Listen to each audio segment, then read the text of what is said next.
Today we're looking at the ZV-E10 Mark II. This is a super powerful camera, and today I'm going to help you get it set up. We're going to talk through the ins and outs of it, go through every item on the menu, all so that you can get a good understanding of how to leverage this to your advantage with your content. Let's get into it. So before we dive into anything, I want to tell you how you can get the most out of this video. I've placed chapter markers, so if you want to jump to anything specific or refer back to this video later, you can quickly find what it is that you need and what it is that you're looking for. Also, when it comes to setting up this camera in all of the custom modes, I have a whole section for that. But I want to let you guys know ahead of time that I do have a file you can download in the description below that you can upload into the camera, and you'll be able to basically import all of my personal camera settings. So if you want to access that, you can get it below.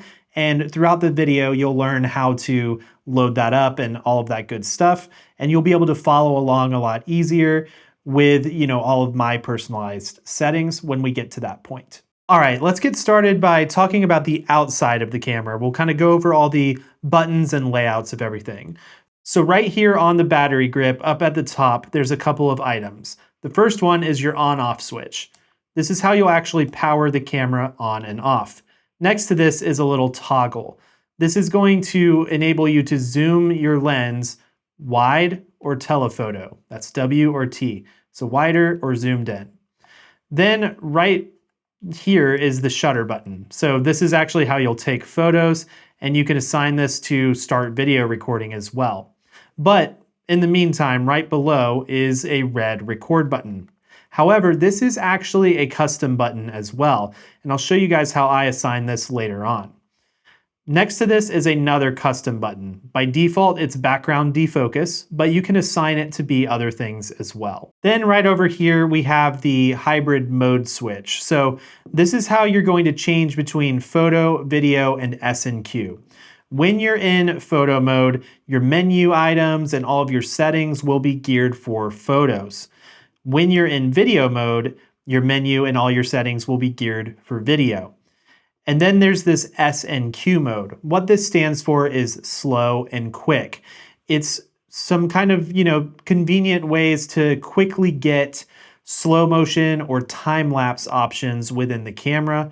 So it's its own mode, and it will have its own menu items and settings as well. So this is sort of how you switch between the main, kind of core elements of the camera. Do you want to do photo, video, or are you going to do some slow motion and time lapse? Now within video mode, there are other ways to do, your frame rates and slow motions and all that like normal, but I just wanted to show you sort of like what this switch is intended for. Then we have this little dial right here. Now this dial is actually customizable as well. So we can assign this later on. It could be shutter speed, aperture, white balance, whatever you want. You can pretty much control with this dial. Next to the hybrid switch, we have this microphone capsule. And the cool thing about this is it can pick up front, back, omnidirectional, or automatic. So if you're behind the camera speaking, it'll pick that up, etc. Next to the microphone, we have the multi-interface shoe. Cool thing about this is you can not just place things like a flash, but you can do, some of the Sony microphones and things like that because it does multi-functions. So really powerful multi-interface shoe on this camera. Moving on to the back here, we have the menu button, and then we have a function button, which opens up your function menu. Then we have a control wheel with some different side, up, and down buttons, as well as a center button. Then there's a little trash icon down here, but this is actually a custom button as well. And then there's the playback button, which is how you get into reviewing your photos and videos in camera after you've taken them. Now, on the side of the camera, we can open up these doors and reveal a few items. So right here is where you can plug in a microphone. And then here is your USB-C. So you can use this for power or for connecting it to your computer for live streaming, and a couple of other options as well, which we'll talk about. Right beneath this door is the SD card slot. So this is where you'll actually load in your SD card. When it comes to SD cards, I would recommend getting something like a V60 or V90 card because there's a lot of capabilities to this camera. It can shoot 10-bit, 422, and do a lot of different things with higher frame rates as well. So I would recommend getting a card like this if you want to really take advantage of all of the features that this camera is capable of. Then beneath this, we have a few more ports. So we actually have a headphone jack or an audio out, as well as an little mini like HDMI port, which is great for, if you want to run into something like a capture card or a monitor, you'll do that right here. And on the bottom of the camera, we have a little 1/4-inch thread mount, as well as the battery door. So you'll just flip this little switch and it will spring open. And this is where you can load in the camera's battery and start being able to power everything on. So right here on the front is the body cap, and this is where you're going to be able to load up your lenses. In order to access the camera sensor, you can take the body cap off. Definitely be careful with the sensor, it's sensitive. And you don't want to touch it, you don't want to mess with it, you don't want to clean it unless you do it the proper way, which I actually have a video about. But in order to load a lens onto the camera, just look at this little white dot right here and find the white dot on the lens. And when you line it up, these little electronic pins will line up and everything will click into place. And you'll hear a little locking sound. In order to take the lens off, you're going to need to push this little lock button down, and that will free it up to open, and everything will be good to go. And that's how you change the lenses on the cameras. And now we're good to turn this thing on. And you'll want to flip open your screen, and you will be greeted with the welcome menu. Let's go ahead and walk through setting this up. First, you'll select your language. Then it will prompt you if you want to set accessibility functions for screen reader. So if you go into this and click into here, you can see all your screen reader options and set those up as needed. For now, I'm going to say not now. You can hit I understand. So this is going to prompt you to go into the creator's app, but for now, we're just going to walk through setting this up on the camera. So you can hit this little trash icon to set on the camera, or you can touch it. And we can go into the date and time. We'll hit enter. I'm in this time zone, and we'll set our date and time. Once you've set up your date and time, you'll be prompted with this, which is going to be about the kind of like overheating internal temperature setting. So you're going to want to go ahead and hit set and hit OK. And all that's doing is basically allowing the camera to record for longer periods of time. By default, it has some overheating measures in place that will prevent the camera from recording too long and just kind of stop it. Whereas you're going to get the most out of it if you turn that on. And now that's just saying that you can use the creator app. So just hit understand and close. So then we're going to perform pixel mapping to optimize the image sensor. That's fine. We can go ahead and do that. And so if you're going to do this, it says to attach the lens cap for light shielding. So definitely listen to the prompts and do what it says. It's going to put the lens cap on, and we're going to hit OK. All that pixel mapping does is essentially kind of optimizes the image sensor, kind of looks for any of those like dust specks, dead pixels, and tries to help fix it. So you can definitely do that, but it's not something you need to do regularly. But that first time, if it prompts you, just put the lens cap on, let it do its thing, and you'll get the best results. Pixel mapping completed, okay? And now this is going to give us a couple prompts about the touchscreen menu. And so that's fine, we'll hit OK. And now we're here. Now, before we dive into the main menu, I want to talk about these kind of border icons and what they mean. If your screen doesn't look like mine does right now, it's probably because of your hybrid switch. So just make sure you're in video mode. We're going to talk through video mode first because this is a more video-centric camera. So for starters, up at the top corner, we have these little volume indicators. This is how you can know what your audio levels are at a quick glance. Next to this, we have a microphone capsule indicator. So the microphone can pick up the back, the front, all around, or automatic. So right now I can see that it's set to auto. Next to this is our autofocus setting, which is currently on autofocus continuous.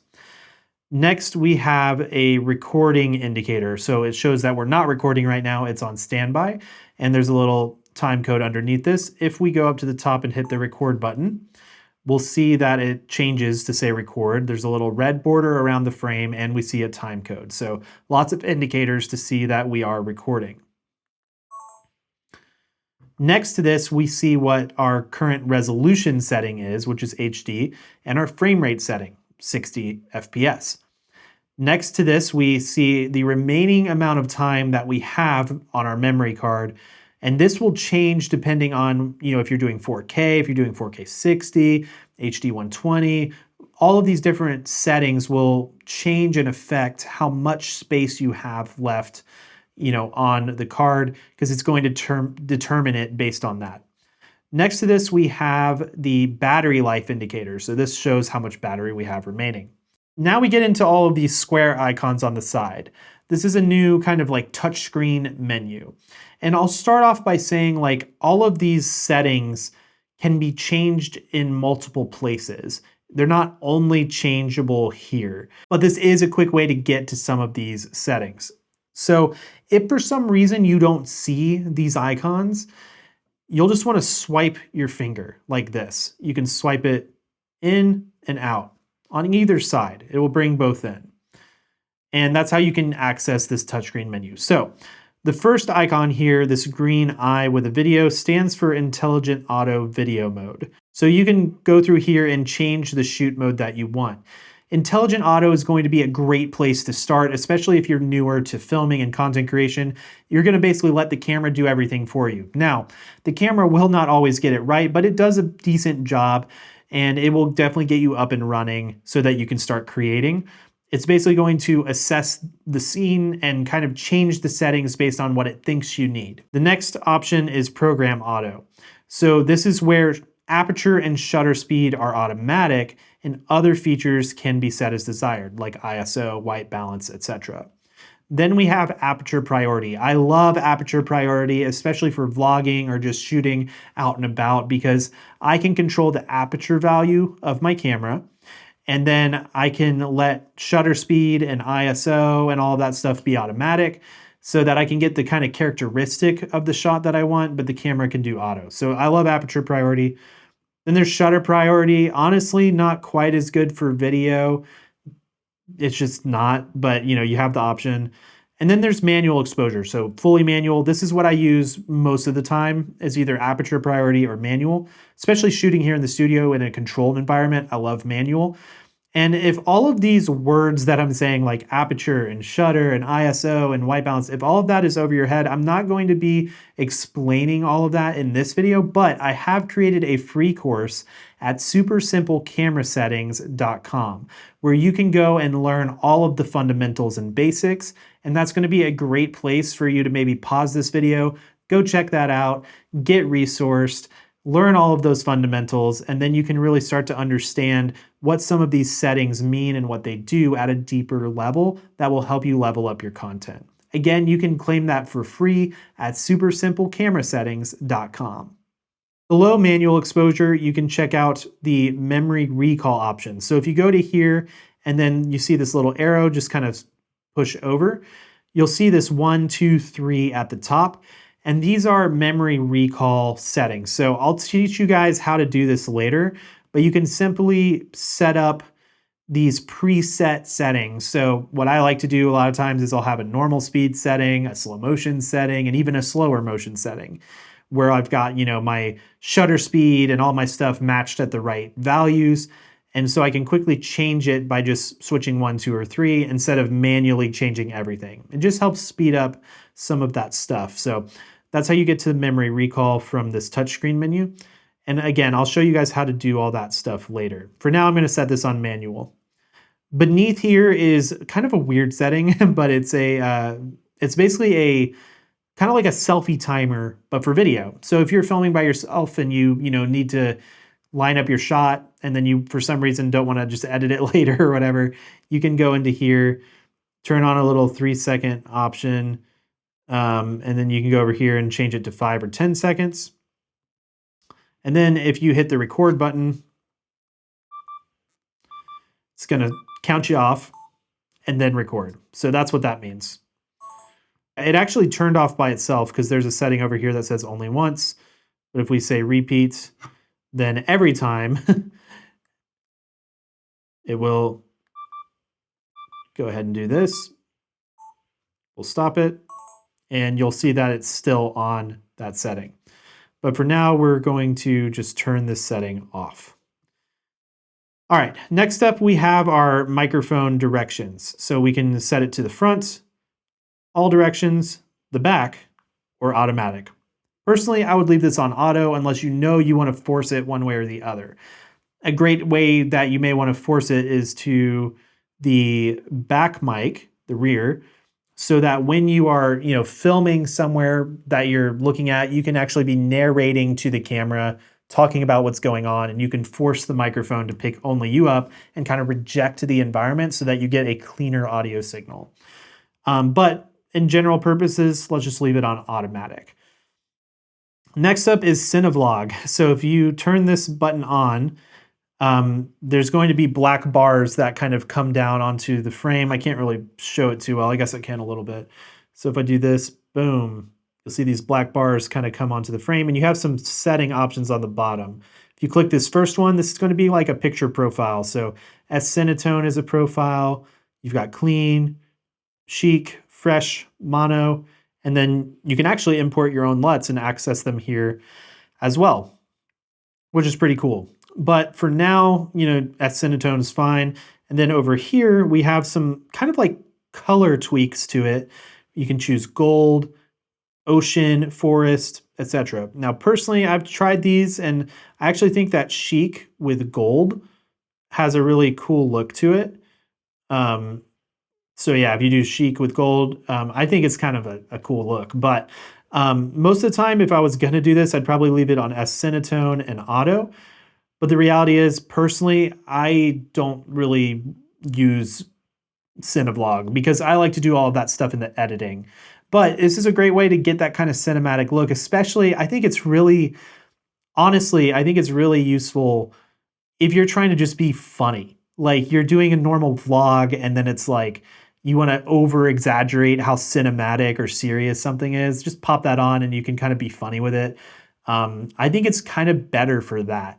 If you actually want to get something looking really cinematic, there's a lot of other things that come into play other than just popping on a filter. But regardless, it's fun. It's a cool way to kind of get in that mindset and shoot stuff. Personally, though, I like to do that in post. But it's cool that you have the option. Beneath CineVlog is where you can dive into some creative looks. You can think of these just as like filters. And so it's got some different looks here. You can scroll through and check those out, see if you like any of them. Most of the time I leave it on standard, but say you want to go to something like NT, which stands for neutral. You can scroll to the side then and start to tweak the contrast, tweak the highlight, shadows, fade, saturation, sharpness, and clarity. And this is really powerful because it's basically like you could take time to kind of dial in the look that you like, and it's less color grading stuff you would need to do later. Now, again, personally, I kind of do more of that stuff in post-production because I want to have full control in the edit. But, if you don't want to take as much time to tweak it or whatever, you can dial in some cool looks right there, which is nice. Moving right along, we have the record button. So again, you could hit record here, or you can just touch this button and it will start recording. Next up is product showcase mode. So if you turn this on, it's going to essentially disable the face detect autofocus, and it's going to prioritize objects and stuff that you may be holding up to show the camera. Product showcase. And so, yeah, if you know you're going to be, focusing a lot on a product, you can just turn that on. Most of the time, though, I would leave it off so that you can get the full benefits of the great autofocus system, tracking your eye and all of that. Beneath this is your subject tracking. So you can toggle it between 3 modes in this camera: human autofocus, animal autofocus, or bird autofocus. So if you know you're going to be recording like your pet or something, or you're going to the zoo and you want to get a bunch of footage, you could switch it to animal. Or if you know that you're going out to do bird watching, you can switch it to birds and it will track those things, it'll prioritize it, and it works pretty well. Then we have a little zoom button here, so you can go kind of zoom in closer with the T or wider with the W, and that's how you can do that. You can just hold it down. Again, though, you have this lever up here, which does the same thing. And then we have the playback button. So if we go into this, it's going to open up our playback menu. You can also get to that with this little playback button here. So again, there's multiple ways to get to the same results. Now, on the bottom here, we have a couple other indicators. So we have our shutter speed, our aperture values, or f-stop. We have exposure compensation, ISO, and white balance. Now, the cool thing about this is we can actually touch any of these icons. We can scroll to set them in, or we can use the control wheel. And you can assign dials to do some of these settings as well, which I'll talk about in a little bit. So that pretty much covers the border icons and what they mean. So one other thing you can kind of do on this little menu here is swipe up. And this is going to bring up your function menu, which is a really powerful menu that you'll probably end up using quite a bit. So you can get to it by swiping up and remove it by swiping down, or you can hit this function button and it will do the same thing on and off. So I'm actually not going to go through each of these icons right now because we're going to cover it in the full menu walkthrough, and ultimately we're going to change these icons later on. So I just wanted to let you know this is how you get to the function menu. Okay, we've covered the border icons and kind of the swiping and the function menu. Now we're going to dive into the full actual menu. So to do this, let's click the menu button. And boom, we are in the menu. Okay, let's talk through how this menu is set up. First, we have My Menu. This is where you can set up your own custom menu by adding any item in the menu to here so you can quickly access it. Then we have Main 1 and Main 2. And essentially what this is just kind of like a quick shot to your settings. You can view everything, change everything real quick. It's just a nice way to kind of check that out. Then we have the Shooting menu. This is where you'll change a lot of your video resolution, frame rates, just a lot of your different audio settings, stuff regarding shooting. Then we have an exposure/color section, which is where you can dive into a lot of your picture profiles, log, exposure stuff, zebras, meters, all of that stuff is in here. Then we have the focus menu. And this is where we can dive into, focus peaking and, subject recognition, target selections, all of that stuff is in here. Then we've got the playback menu, which is about customizing your navigation experience of the playback menu. Then we have network, which is going to cover the different ways that you can connect to this camera, whether it's doing live streaming or HDMI outs or whatever it may be, doing tethered shooting. You can get into all of that here. And then we have the little toolbox, which is setup. And this is going to be kind of those, more like back-end customizable, detailed sections of the camera. So for starters, let's talk about the My Menu. We'll go in and add an item. And for starters, what I would recommend doing is going down to this shooting option 4 and choosing camera set memory. And here we have all these My Menu menus that we can choose. I'm just going to choose My Menu 1 and confirm add to this location. Now I've added it. Now if I go back menu to kind of back out of everything, and we go to the little My Menu option, go to My Menu 1, we can see the item is there. Now, if we want to add another item, let's go ahead and add format. We'll just place that at the top. So you can choose if you want to place it at the top or the bottom. Let's put it at the top for now. Boom. Format has been added. On this screen right now, we can continue to add items. So let's just do display media info. Sure. And we'll put it right between the two because we can do that. And now we can keep adding items, or we can exit out by hitting menu. And now we can come over and view our My Menu. Now, I don't actually want to have display media info in there. So I'm going to go over here and choose delete item. And we will delete display media info, delete it. Now this is not deleting it from the camera. Don't worry about that. The menu item is still there. It's just no longer in the My menu that you are customizing. One other thing we can do that's handy is we can sort items. So let's choose to place camera set memory, and let's put it above format. We'll exit out, and we can see that has changed. So this is a really handy way to get stuff set up. Moving right along, we've got the main menu. There's nothing really to change here. Again, this is just sort of like a quick shot look at everything and some quick adjustments. All right, let's move on to the shooting menu. This is where things get a lot more important. So this first tab is image quality / recording. So we're going to scroll over to that, and there's a ton of settings in here that are all really important. So the very first one is going to be your file format. Let's go ahead and select into here. And this is where you can change the resolution of your camera. I would definitely recommend doing 4K, but the interesting thing is there's multiple 4K options, right? So it's like, do I choose HS, S, or SI? Well, let me just explain what each of them are so that you can make the right decision for you. So HS essentially is going to be what I call high storage. So it's going to keep your files a lot smaller, which will allow you to record more and not take up as much space on your hard drives. But the con is that they're going to be harder to edit. So unless you have a really fast computer, like Apple Silicon, something like an M2 or whatever, I would kind of, maybe stay away from this. Me personally, I've got a Mac Studio. It's a pretty powerful computer. Handles it no problem. And then I just get the benefit of the smaller sizes. But then you have S. And S is going to be sort of like your standard kind of middle of the road. It's not quite as small, but it's not quite as hard to edit. So it's sort of like your middle of the road option. That's what I would recommend for most people.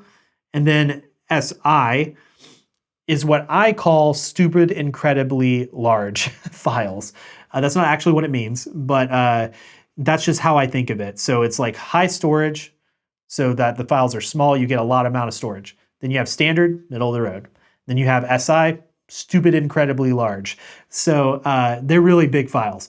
The benefit of having these really big files that take up a lot of space on your cards and drives is that they're way easier on your computer to edit because they're not as compressed. So your computer doesn't have to uncompress them and then edit them. So factor those things in, and you can choose what works best for your workflow. Me personally, with a faster computer, I like HS because it saves me on hard drive space. Next up, we have movie settings. And this is going to get into frame rate. So if we go into here, within 4K, because remember we're in 4K, within 4K, we have 24 frames and 60 frames. 24 frames is going to be sort of like the cinematic standard of just like normal speed. 60 frames is going to be slow motion. So this is one of the benefits of this camera, is that it can do 4K slow motion at 60 frames. But for now, I want normal speed. So we're going to leave it on 24 frames a second. Then we have record setting. I would just bump this up to the top, because when we look at these options, we have 420 and 422. What does all that mean? 8-bit cameras like the ZV-E10 Mark I capture like, 10 million colors or something. 10-bit does like, I don't know, 100 million colors, billion colors, I don't know. It's a lot of colors. And then the difference between 420 and 422 is going to be kind of the variation of colors. So it's better to have 422 because two different shades of red will look like two different shades of red more in detail in 422 than in 420. It will kind of blend together or look more similar. So that's a very simple way of putting it. But you'll want to do 422 10-bit to get the best quality, which is really what we're after here, right? So let's go back into menu to go backwards, and we'll go to the next one, S&Q Settings. So again, remember this is slow and quick. This will only really apply when you're in the slow and quick mode on the top dial.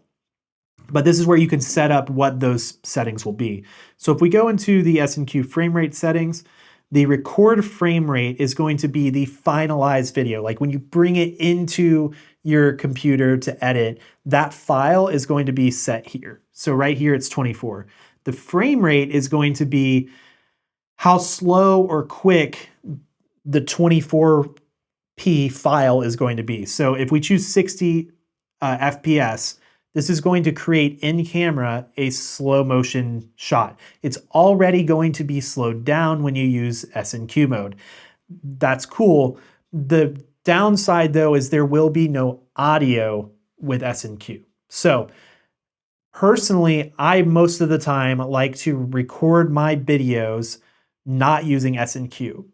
And I'll set my frame rates and all that stuff and just record it traditional style, using the normal video mode, because it will retain the audio that way. Using S&Q is nice, it's fast, it's convenient, and it's fun to look at the footage in camera in slow motion. The downside is you're not getting audio.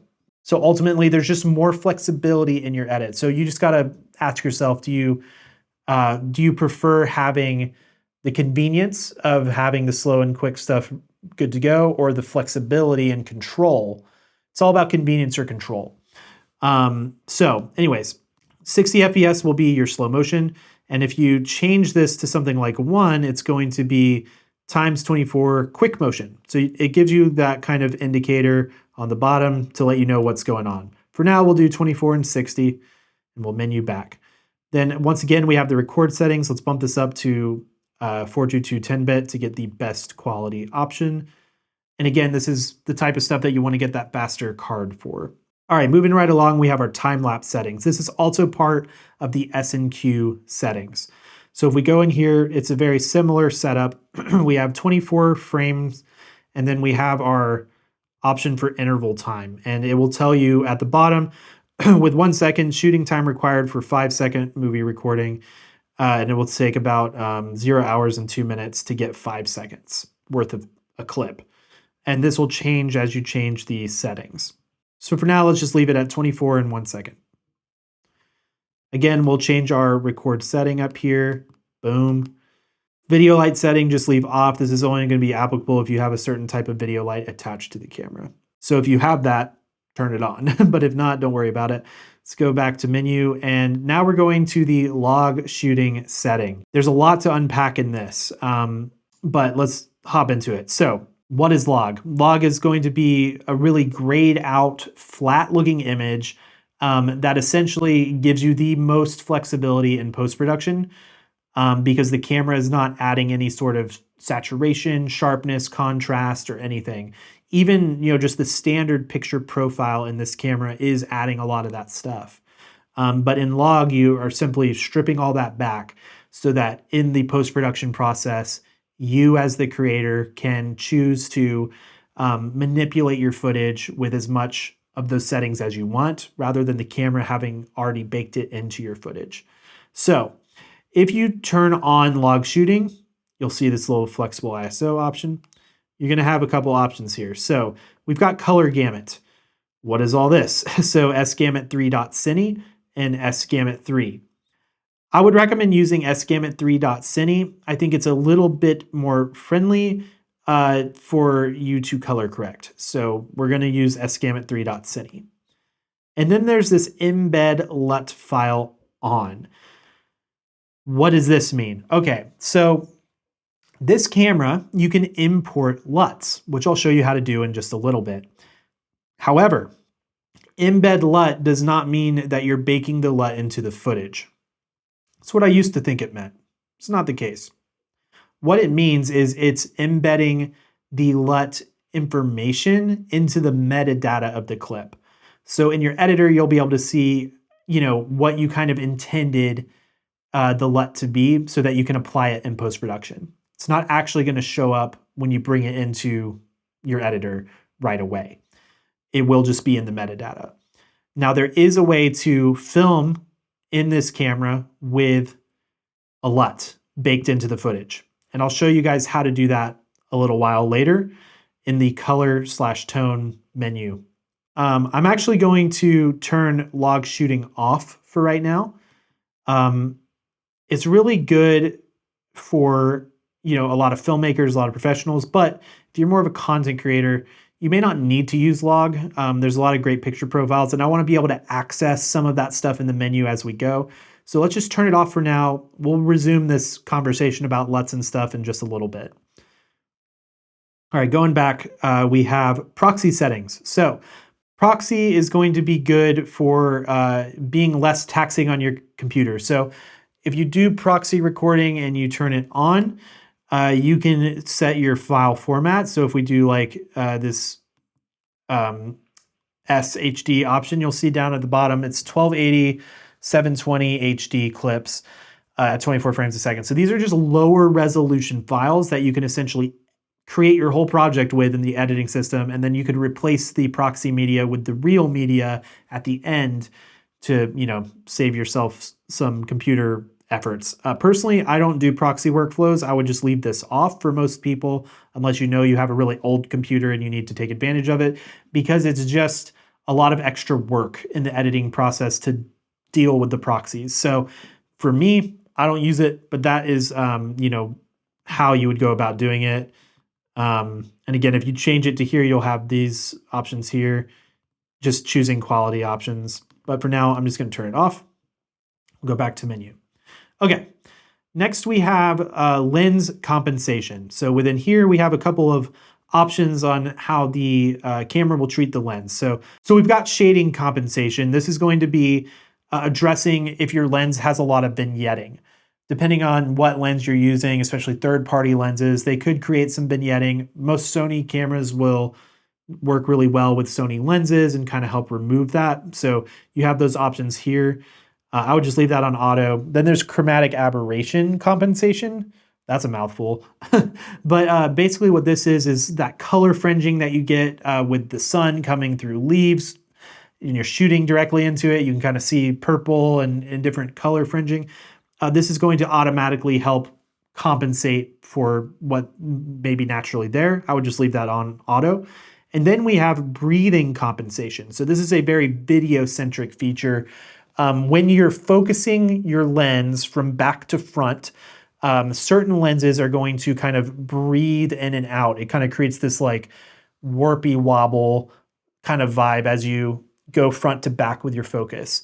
Breathing compensation, if you turn this on, it's going to essentially remove that and make it a perfect like front to back focus pull, no warpiness. I think this is only applicable with Sony lenses, so it's a benefit of buying Sony lenses, but you know, I'm gonna leave it off for now. Personally, I like to just leave this off because it does crop in your shot a little bit.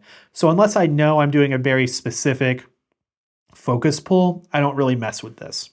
But I love that it's there, and I have used it before. All right, going back to the menu, scrolling down, we're into page 2 of the shooting menu now. And this is all about formatting. Okay, so this is a really important button. It's a very dangerous button, but it's a good button. It's not dangerous. It's just, you know, you want to make sure that you don't push this button and confirm it unless you've already cleared off your footage and put it somewhere else. What formatting will do is erase your SD card, clear it of everything, and restructure the file format to fit this camera. And I do recommend doing this. Just before you do it, make sure you've placed whatever photos and videos you have off onto a drive or your computer so that they're nice and safe before you format, because it will delete it. But if you go in here, you can choose to enter and it'll be good to go. Then we have Recover Image Database. Also, quick tip for the menu. If you press the trash icon on any item in the menu, it's not going to delete it. It's going to tell you more about it. Kind of funny that it's the trash icon. But if you press it and then go to In-Camera Guide, what does Recover Image Database do? Well, it recovers the image database file for movies and enables recording and playback. So if you have, you know, had some issues with your card, this is a good place to start. So then we have display the media info. If we click into this, we can see, you know, based on our current settings for photos and for videos, what we can do. So with our current settings, we have an hour and 57 minutes of video recording and about 8,000 images that we can take before this card is full. And that'll change as we change our settings. So let's go back to the menu. And next up, we have the third section of shooting, which is file. So here we can choose to write the serial number, which is, I guess, if you want to just keep track of it that way, you can do it. I would just leave that off. But then we have file settings, which we can get into quite a bit of different things. So in here, what I would recommend doing is going to the file name format, and we're going to choose title. And the cool thing about this is we can now see we have a title option for our files. If we go into the title name settings, this is where we can name this whatever we want. And what I personally like to do is to name it based on the camera. So if we go here, we'll do Z, then we'll do V, E, go up here, 10, and we'll do maybe M2.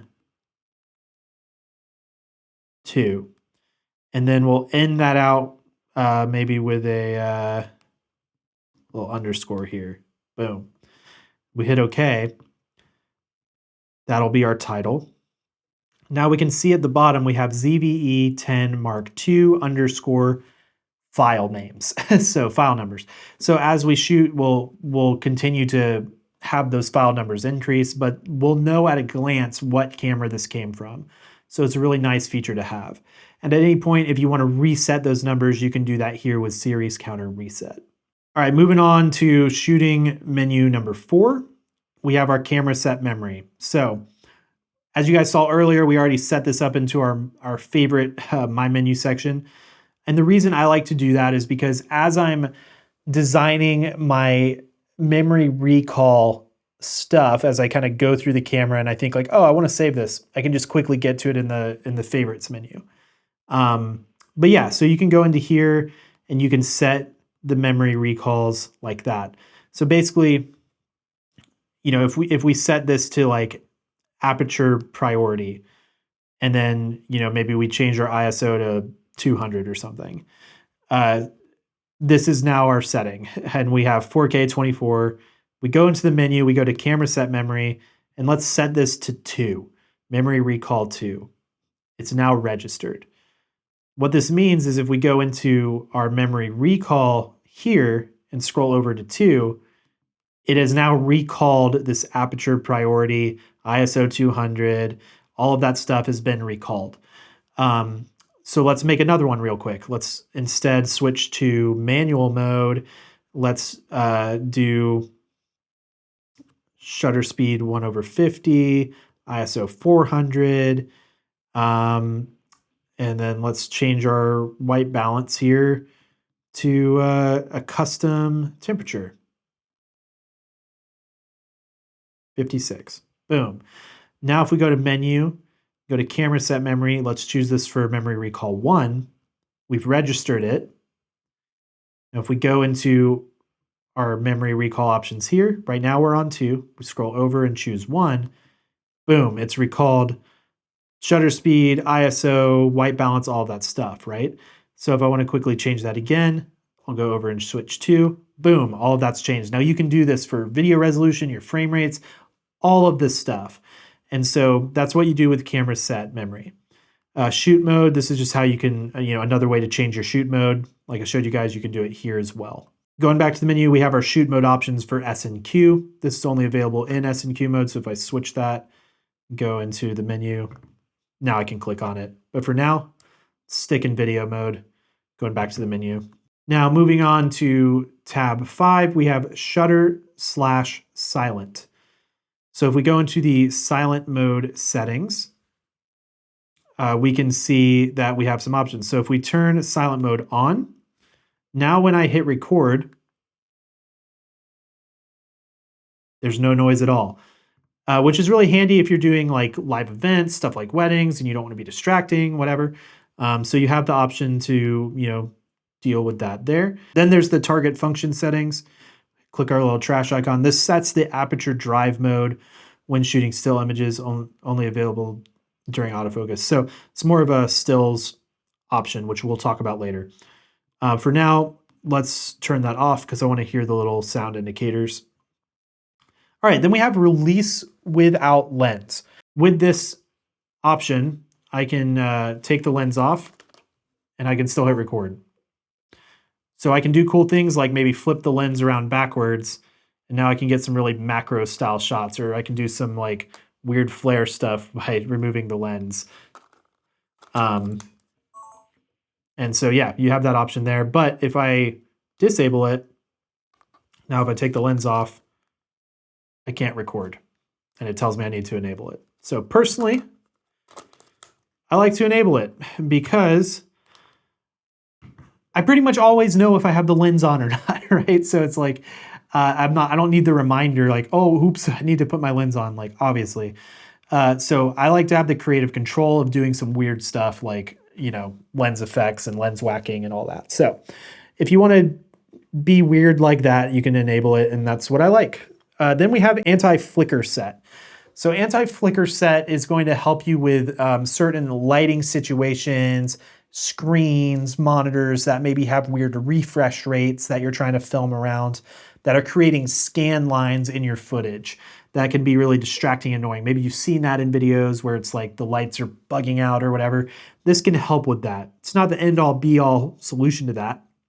The better solution is to shoot in lighting that's controlled, that is proper for video, but we don't always have that option.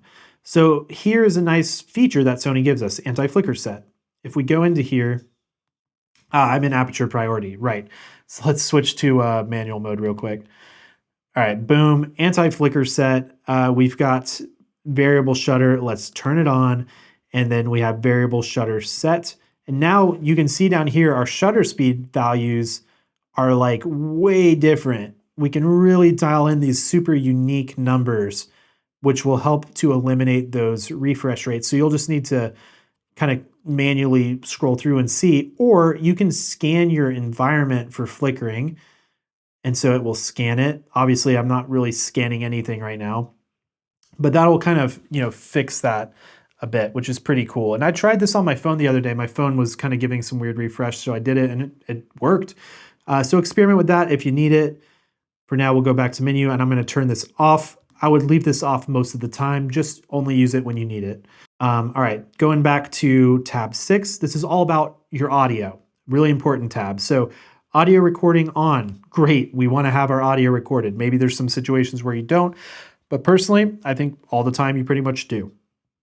Then we have our audio recording level. So this is where you can choose the internal levels from the camera. You can see the levels up here. If I turn it way down, that'll be reflected here. Now the levels are down as I'm talking. And if I turn it back up to, I believe it was 26, we can see it here. Rule of thumb, you want to get your audio levels between -12 and -6. I like to try to keep mine around -12 most of the time, just depends, but then you have a little bit of headroom to raise it up in post-production without it peaking. Because if it's too loud, right, if we bump this up and we're really talking loud, it will start to peak and not be so good. And then you'll get the audio back and it will sound all distorted and gross, and you don't want that. So audio record level. Audio out timing. This is where you can set the timing of audio output during the movie recording. So this is going to be more for like audio source stuff, syncing up, all of that good stuff. Just leave it on live for the most part, unless you need to change it for some reason. Then we have when noise reduction. This one's a tricky one. I guess I would leave it on auto, but if you're getting more into using like better quality microphones and like stuff like that, then I would probably turn this off, because a lot of the time I would want to have that control in post-production myself, where I could kind of like remove the low end and stuff and just have all that information there. But just leave it on auto for now. Microphone directivity, this is where, again, you can change the direction that the internal mic is being picked up at.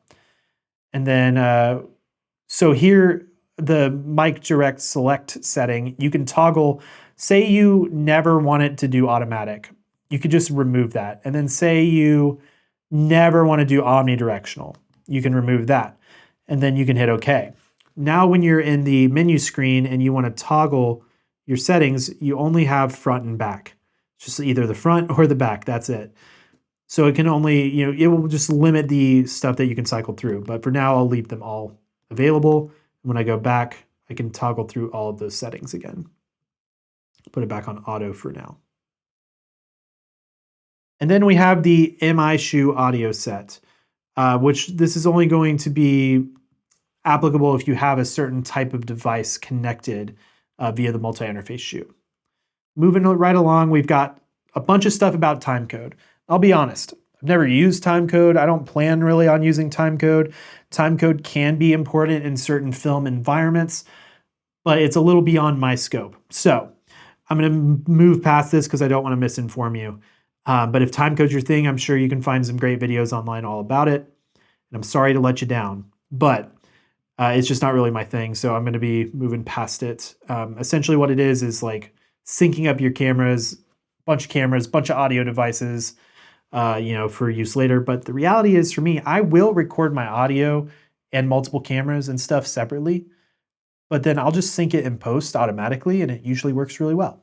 So moving along, we have shooting section 8, image stabilization. So in this camera, we have active, standard, and off. When this is set to off, the footage is going to be pretty shaky if you're hand holding it, but great if you're on a tripod because it will give you a little bit wider field of view than active. And then we have standard. I cannot click into standard right now because for whatever reason, even though I'm using a Sony lens, it's not giving me that option. I don't know why. Other cameras that I own do when I use the same lens. So it's a little weird feature about this camera, I guess, but for some reason, not playing happy. Could just be the version I have, I don't know. And then we have active. Active is what I would recommend leaving it on most of the time. It is going to slightly crop into your image, but it's going to give a lot more stable results. So if you're running around shooting stuff, if you're vlogging, hand holding it, I would use active.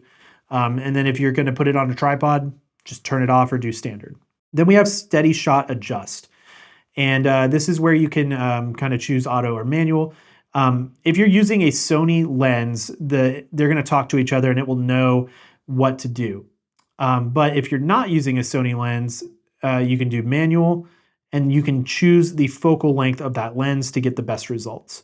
But again, if you're using a Sony, just go ahead and do that. Boom, auto, good to go. Moving along, we have shooting zoom. So this is all about the zoom options of the camera. Zoom range, if we click in here, we have 3 options: optical zoom, clear image zoom, and digital zoom. Stay away from digital zoom, it looks bad. It's just scaling up your image in a weird way. Optical zoom is great. It's going to keep everything true to the optical quality of your lens. So if you're shooting a 24-70 lens, it's going to zoom 24-70, nothing else happening. But then we have clear image zoom, and this is what I would recommend doing, especially with this camera, because it's going to, in a way, I guess, kind of scale up your footage, but whatever magic that Sony does with this, it just doesn't look like there's any loss of quality. It looks great. You get a little bit of extra reach, especially if you're using something like I am, like a prime. You can actually zoom a little bit. So I would use clear image zoom. I love it. I would recommend it. Then we have step zoom magnification. So when we're zooming in, we can have these different step options. You can toggle, mess around with that. Then we have the zoom lever speed. So this will be how slow or fast the zoom lever up here is responding. So you can dial in what you like with that. And then so there's separate zoom speeds, I guess, for standby and record. So if you know you want to quickly zoom in and out to find what it is that you're looking for in standby versus having really smooth stuff when you're actually recording, you can set those separately. So then we have the custom key zoom speed. So if you're setting, if you don't want to use the toggle, or if your camera doesn't have the toggle, if you're using something else, you can do, setting a custom key on the camera to do zooming, and this is where you can control that speed. And then there's remote zoom speed. So if you're using a Sony remote to zoom in and out, you can select the speed of that here and how this responds. Moving along to shooting page 10, shooting display. This is a really handy option. So your grid lines. Personally, I turn this on and I do the rule of thirds grid. So now if I go back to the main screen and I can't really see it right now, but if I put my hand or something in here, let me just blow it out real quick. Okay. So see these now, you have these like little grid lines. That's the rule of thirds. Really helps you in composing your shot. And that's where you can turn that on. There are other types of grids that you can do. So if I kind of, sorry, my shutter speed's all crazy. Let's do it like this. Okay. So there's golden ratio, square grid, diagonal plus square grid. Personally, I like rule of thirds. I find it to be really helpful for composing and it's not as distracting to look at. All right, then you have emphasize record display. Right now it's on. So when I hit the record button,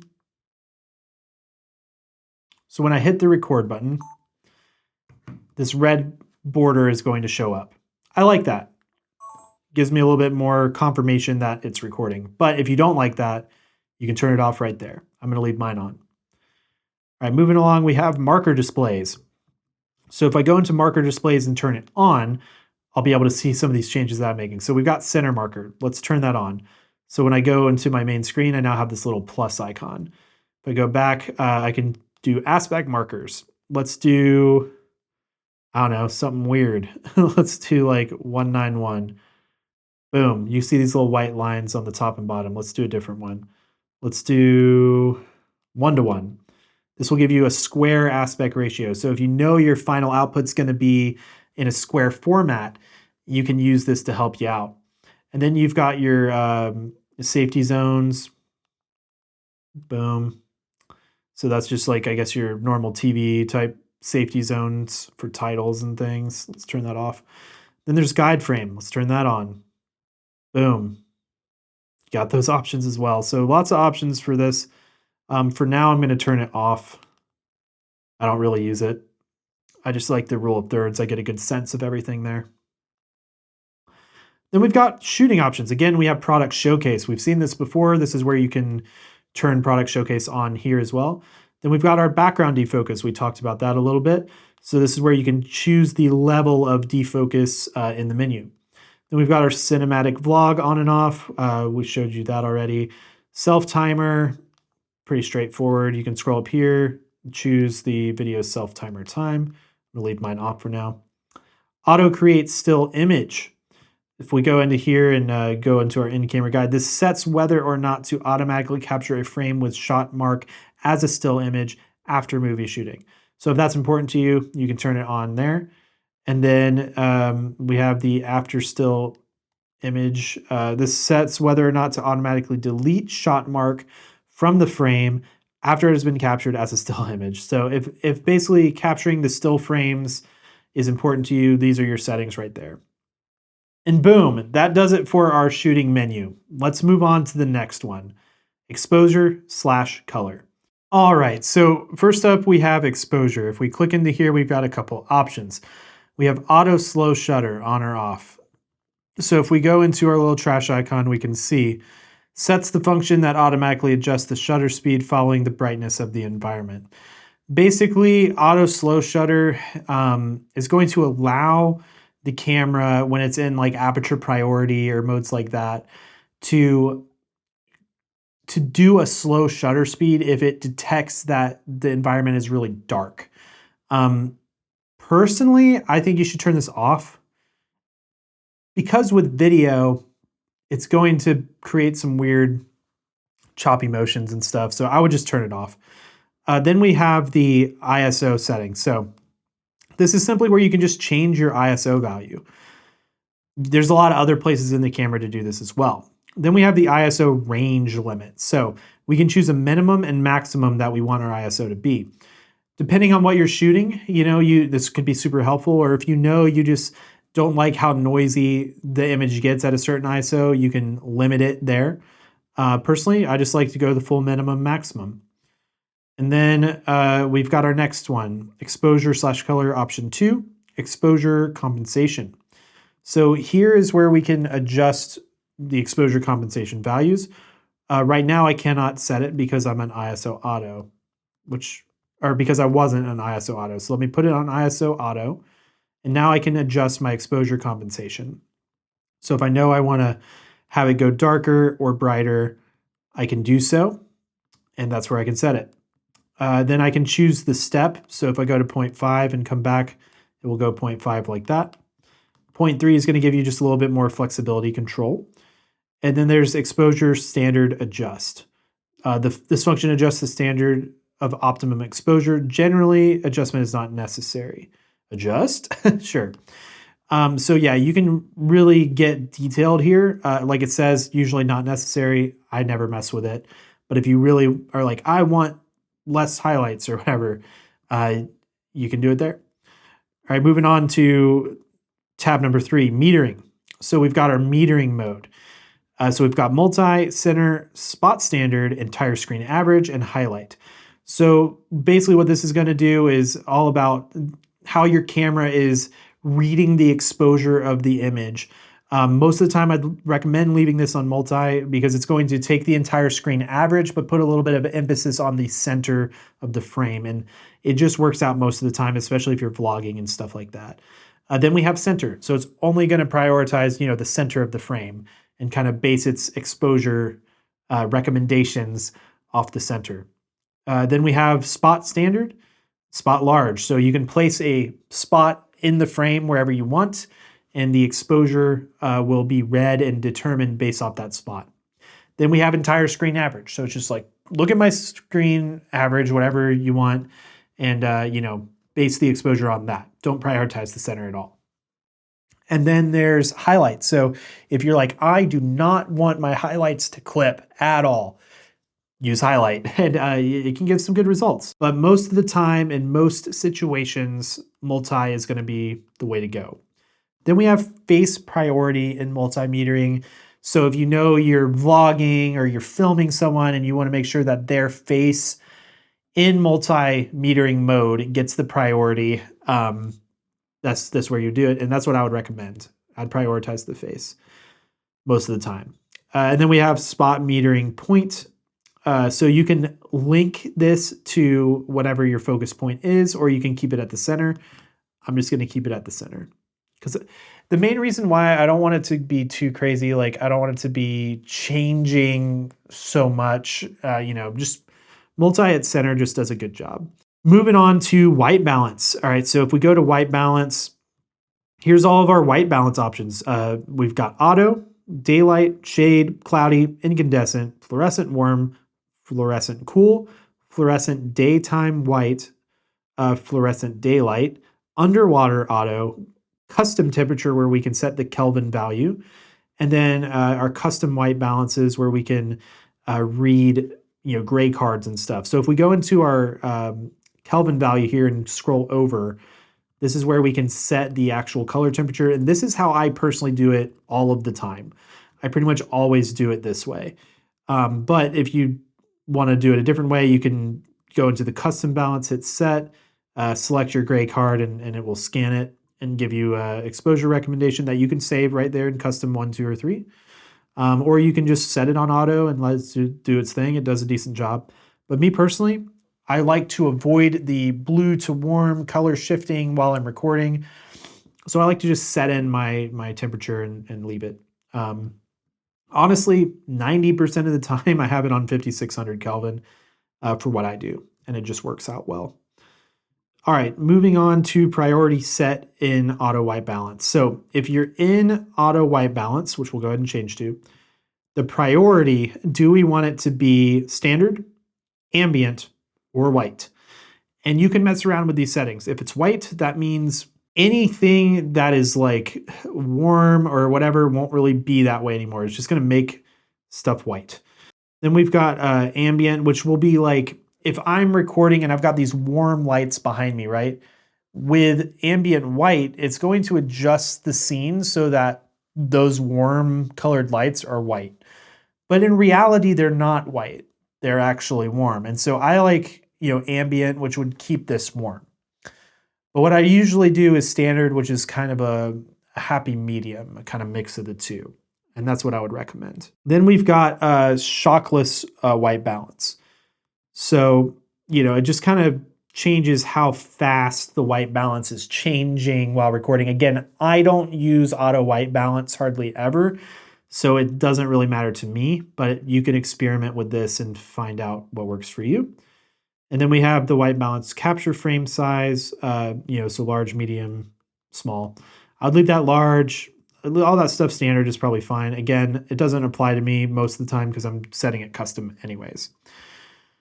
All right, moving along to color/tone. A lot to cover in this section. So D-range optimizer, dynamic range optimizer.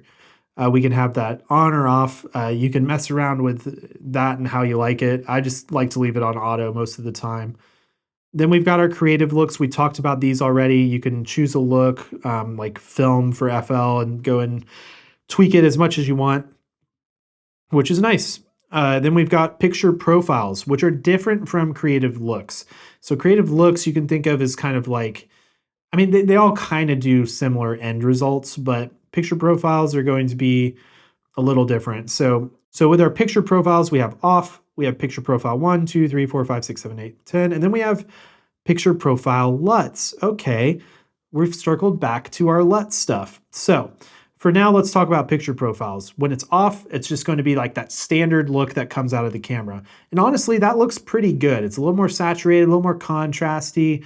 It just looks pleasant. Then we have picture profile 1, which if we scroll over, we can see is S-Cinetone. And I don't know if it's like that by default, but I have it set that way.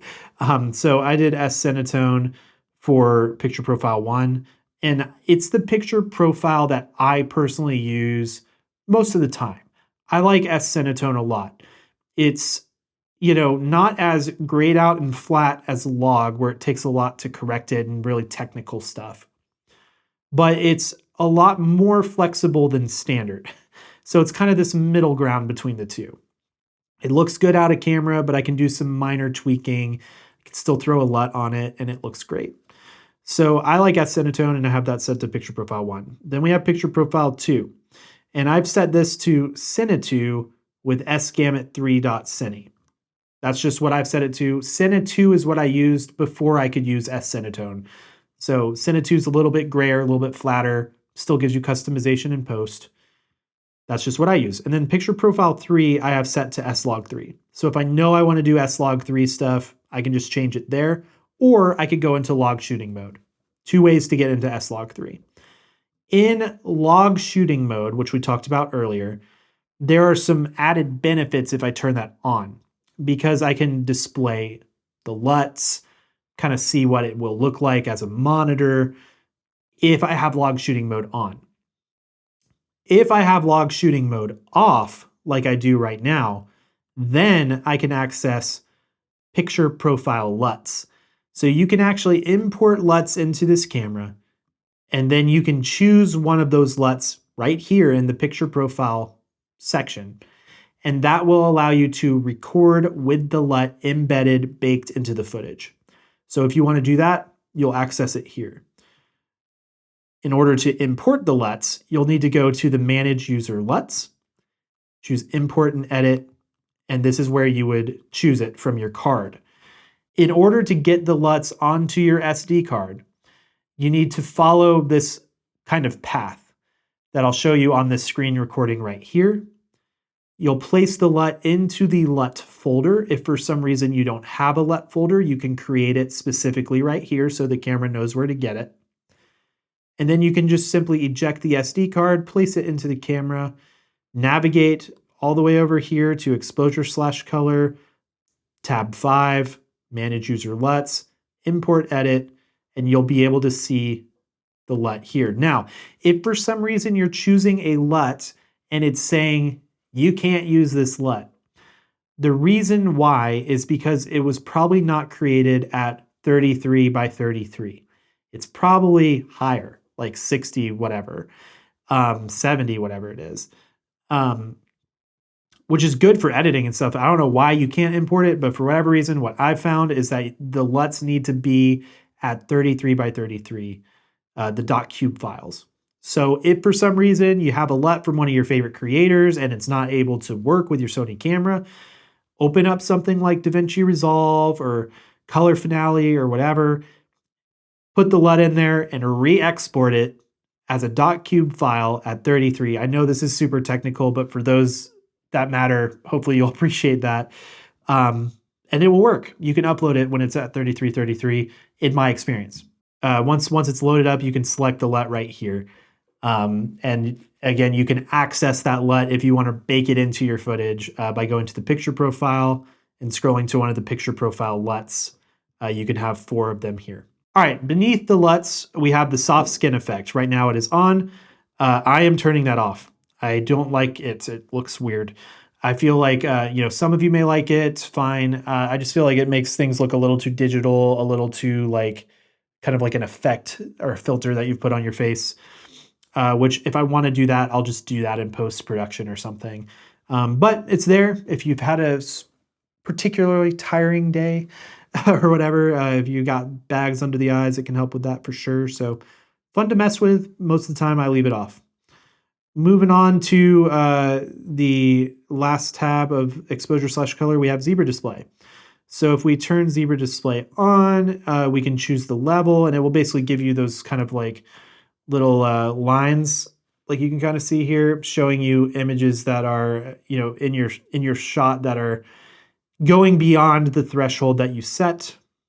So if I set this up to like 90, you'll see I don't have those zebras anymore. But if I really raise up my ISO, it starts to get overexposed in that little area. So zebras are a nice little exposure tool. I'm going to leave mine off for now because most of the time I use the histogram. All right, that does it for the exposure/color tab. Now we're moving on to the focus tab. Going into here, we have AF/MF, that's autofocus/manual focus. If we go into the focus mode here, this is where we can choose to do continuous autofocus or manual focus. Just leave it on continue AF for now. Then we have preset focus/zoom. This displays a list of information registered in preset focus zoom, enables you to check details of registered content. It also makes settings to recall only the zoom positions. This is going to be more important if you're like wanting to do really technical zooming. Maybe it's like product stuff or whatever. You can dive into all of that stuff. Then we have AF transition speed. So this is going to determine how fast the autofocus will autofocus. There are times where you're wanting to get a really nice cinematic, slow autofocus, where you'll want to turn this down, do a nice slow focus rack. And then there's times where you want it really fast. Maybe you're filming like sports or like birds or whatever, and you need it to be really jumpy and fast. I find 5 is a good kind of middle ground. Then we have autofocus subject shift sensitivity. What does this mean? Well, this is going to be how fast or slow that the camera decides to leave autofocus from one subject and find it on another. Think of me sitting here. If somebody was to pass in front of me, how fast would this camera decide to jump to them instead? If it's super responsive on 5, it's going to be more likely to step away from me and go to them. If it's slower, they could be lingering here for a little bit longer as they pass through, and it's going to stick on me as they pass in front of my face. So you can mess around with that. I just leave it on 5 for now. Then we have autofocus assist. So if you turn autofocus assist on, it's basically like you can assist the autofocus by changing the focus ring manually while autofocus is on. So you're kind of helping it find its way. Personally, I'm just going to turn it off for now because I don't want to accidentally bump the lens ring or do something to mess that up. Moving on to the focus area. Autofocus is on, that's great. Now we need to determine where the focus is going to automatically go. So if we go into focus area, we can choose wide, which is going to focus across the whole screen. We can choose zone, where we can essentially set a zone area that only in that area it will focus. We can go to center fix, so it's only going to focus right in this little box in the center. We can do spots, so we can choose small, medium, large, or extra large. So if we choose small, then we can set a spot in our frame where it will only prioritize focusing in that spot. Then we have expand spot. So this is great for continuous autofocus. It's like the spot, but it will kind of have a little expanded area around it to help you dial in the focus there. And then the next option is focus area limit. This is where you could go through and choose what options you have to toggle between. Personally, I like wide, I like zone, I like center fix.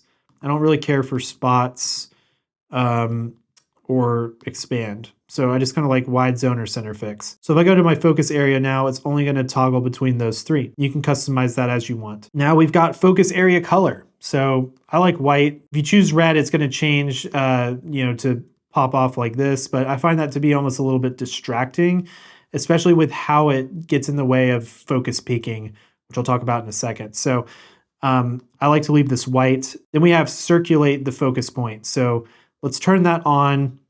Let's go back to zone. As I'm like scrolling through, if I keep scrolling, actually, let me do this. So I've got spot autofocus rocking right now. If I keep scrolling to the side and I go to the border and keep going, it's going to circulate back to this side. Or if I go up, it will circulate to the bottom. So if you prefer that, if you're like, I want to go to the edge and then keep going, that's what that means. But if I change this to does not circulate, now when I go to the sides, it just stops at the edge. And personally, I prefer that because sometimes I'm just like, I need to focus on the side real quick. Boom, got it. And it doesn't have to worry about it jumping too far. So I prefer not circulating. And then we have the auto frame move amount, standard or large. Just leave it on standard. Okay, then we've got subject recognition. So this is a lot of stuff to unpack in here as well. So for starters, we just turn it on and off. Let's leave it on for now. Recognition target. This is where we can choose human, animal, or bird like we showed earlier. And then we have recognition target select. So this is cycling, like if you know you only want to do humans and birds, you can do that. Let's just leave them all on for now. Then we have the right/left eye select. So if you know you're shooting in a particular way, like maybe you're interviewing a subject and they're turned to the side, or you're doing portraits or whatever, and you want to prioritize one eye over the other, you can force that here. I like to leave it on auto most of the time. Then we have subject recognition frame display. While this is on, you'll be able to see the frame focused around the face, focused around the eye. I like that because it's just a communication that the camera is telling me, hey, I'm tracking this subject. But if that frame annoys you or gets in the way of your creativity or whatever, you can turn that off right there. Then we have register face priority, and we can turn that on and off. So you can actually register faces in here. So you could register your own face, or if you're shooting something like a wedding, you could register the bride and groom so that the subject face detect will prioritize the registered faces, which is pretty awesome. So moving right along, we've got focus assistant. And then this is where we can turn on or off the focus map. And focus mapping is pretty handy. It's pretty cool. If you turn it on, you're going to see all these crazy blocks of color, and they all represent something. So the red and yellow items are going to be the foreground, and then the blue and dark blue icons are going to be the background. And the area that is in the middle that is like, not covered by blocks of color is what is actually in focus. So if I hold up my hand like this, you can see the foreground where my ring is out of focus. Only the middle of my finger is in focus, and then past that, it starts to get out of focus. So you can turn that on or off. I'm gonna leave it off for now, but it's nice to know that it's a tool that's available if you need it. Moving right along, we have the focus magnifier. And this is something I use all the time. I actually set this to a custom button, and I'll explain that more later. You can use the focus magnifier either before you're recording or while you're recording to punch into your shot. Now, it's not actually zooming into your shot. It's just zooming into kind of a reference monitor for your shot. It doesn't affect your footage at all, but it just lets you see if something is in focus or not. Then we have focus magnification time. So I like no limit because if I want to enter the focus mag, I want it to stay in there until I choose to leave it versus just doing it for a brief period of time. And then we have the initial focus mag, so how much it pops in initially. I like just 1x is good. All right, moving on to peaking display. All right, so focus peaking is another way, another tool of the camera telling you what it has in focus. So if we turn this on, we have options for peaking level and color. Level, I like to leave at low, and color, I like to leave at red most of the time. See these like red dots in the frame happening? Probably gonna get onto my hand a little bit. You know, that's the focus peaking. It's those like kind of little red dots to show you what is currently in focus. So I like to do this on low because when it's on high, like it almost just looks like everything is in focus. But when you do low, it's a lot more precise to show you like what is actually like really in focus. So I like low, and then red, I leave it on most of the time unless I'm shooting something that's like a big red RGB scene. I'll come in here and choose it, you know, blue or white so it really stands out and I can tell. Most of the time though, red works great. All right, that's it for focus. Moving on to playback. In the playback menu, this is gonna be all about the navigation experience of looking at your photos and videos in camera that you've captured. So right off the bat, we have this playback filter condition. So you can kind of choose initially like how, you know, what you wanna look at, how you wanna look at it. And then we have the image order. I like date order because just chronologically, I took the photo this morning. I took stuff this afternoon. I took stuff now, whatever. I want to see it that way in order. So I like date order. Then we have some magnification options. If you want to enlarge an image you've taken, you can do it there. And you can choose how much the initial magnification is, which is cool. And then where it enlarges. So if you're looking at an image and you choose to enlarge it, do you want it to enlarge in the position that is in focus, or do you want it to just go into the center? I think focus position works pretty well because it's like if you take a portrait and you want to see, did those eyes really get in focus? You can hit it, it's going to punch right into the focus spot to help confirm versus just punching into the center. Then we got selection/memo. So this is where you can choose to protect. While it's great in theory to protect your images and make them like locked so that, you know, they're not going to get corrupt or whatever, the downside is it could be a little harder for certain softwares like imaging editing softwares and stuff, or video editors to like work with those locked files. So I don't really mess with the protect. Then we have rating. So if you take a bunch of photos or you want to rate a clip for later on, you can do that. You can just go into the rating and choose it there, which is cool. And then you can set a custom key for the rating, which I'll show you guys how to do in a little bit. And here's where you can choose what that rating is and what you want to be able to toggle between. So for example, when I'm doing photos, I have this weird method of my archiving that I actually like to rate my good photos as 2-star and my bad photos as 1-star. And then I'll rate other stuff later on in my process. But for me, I like to like go through here and just set a 2-star rating. So while I'm going through my photos, if I ever wanted to in camera, I could just hit a quick button like, yeah, I like this one, I like this one, I like this one. But most of the time I do all that in post-production on my computer, not in the camera. All right, moving along, we've got delete. So if you want to delete some stuff, you can do it here. You can choose delete pressing it twice. I would stay away from this. This just means like, if you know you want to delete a bunch of stuff like on the fly, you scroll through an image, delete, it's gone versus delete, enter yes, I want to delete it. It's more of a safeguard, so I'd leave it off. Delete, confirm, cancel first. I would leave that as is. All right, then we have some edit options for tweaking your images in camera. We can crop them, rotate them. We can do a photo capture where we can pull out a frame from our video, create still images, all that good stuff. So if you want to mess with any of that stuff, you can do that right here. For example, if we go into crop, let's see, should have an image in here somewhere. All right, so I've got this random image right here. If I select it, I can choose to crop it here. Or I could rotate it. If I go in, I can click the center button to rotate it around. Boom. So that's how you do that. Pretty cool. Moving along, we have the viewing tab. This will be like if you want to do a slideshow in camera, you can hook this thing up to a TV, show some people the stuff you shot, whatever. You can set that up right here with these settings.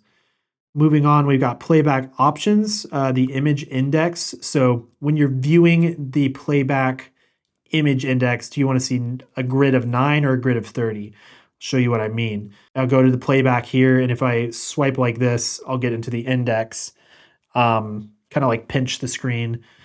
So I've got a grid of 9, right? If I change this in the image index settings to 30, I'm going to see it like this. So it just depends on how you prefer it. I kind of like 9 because it's a little easier to see the thumbnail images. Display as group is if you shoot a burst photo, it's going to prioritize that and display it in the camera as a group, which I actually find helpful so I don't have to scroll forever ever if I'm doing a lot of bursts.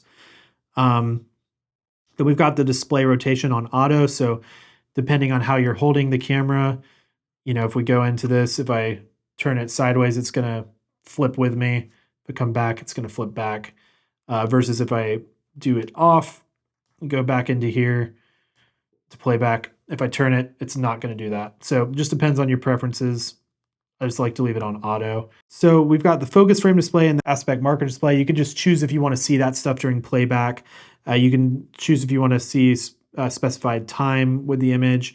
And then we have the selected jump dial. So, if you want to jump through stuff with the dial or the control wheel, you can do so there, which is nice. And then you can choose the image jump method 1 by 1. So I'm going to choose this by 10.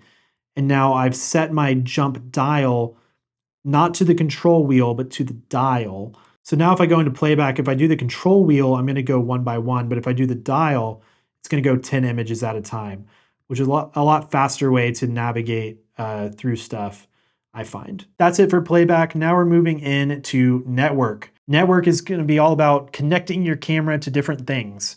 So we have the connect remote shooting. So we can do our smartphone connection stuff right here. And this is where it's going to turn the Bluetooth on and off. If you want to connect the camera to the Creators app with your phone or whatever, you can do that there. Then we have the remote shoot function. So if you want to have like a Sony remote to be able to fire on and off with the camera, you can do that there. This is where you would get that all set up.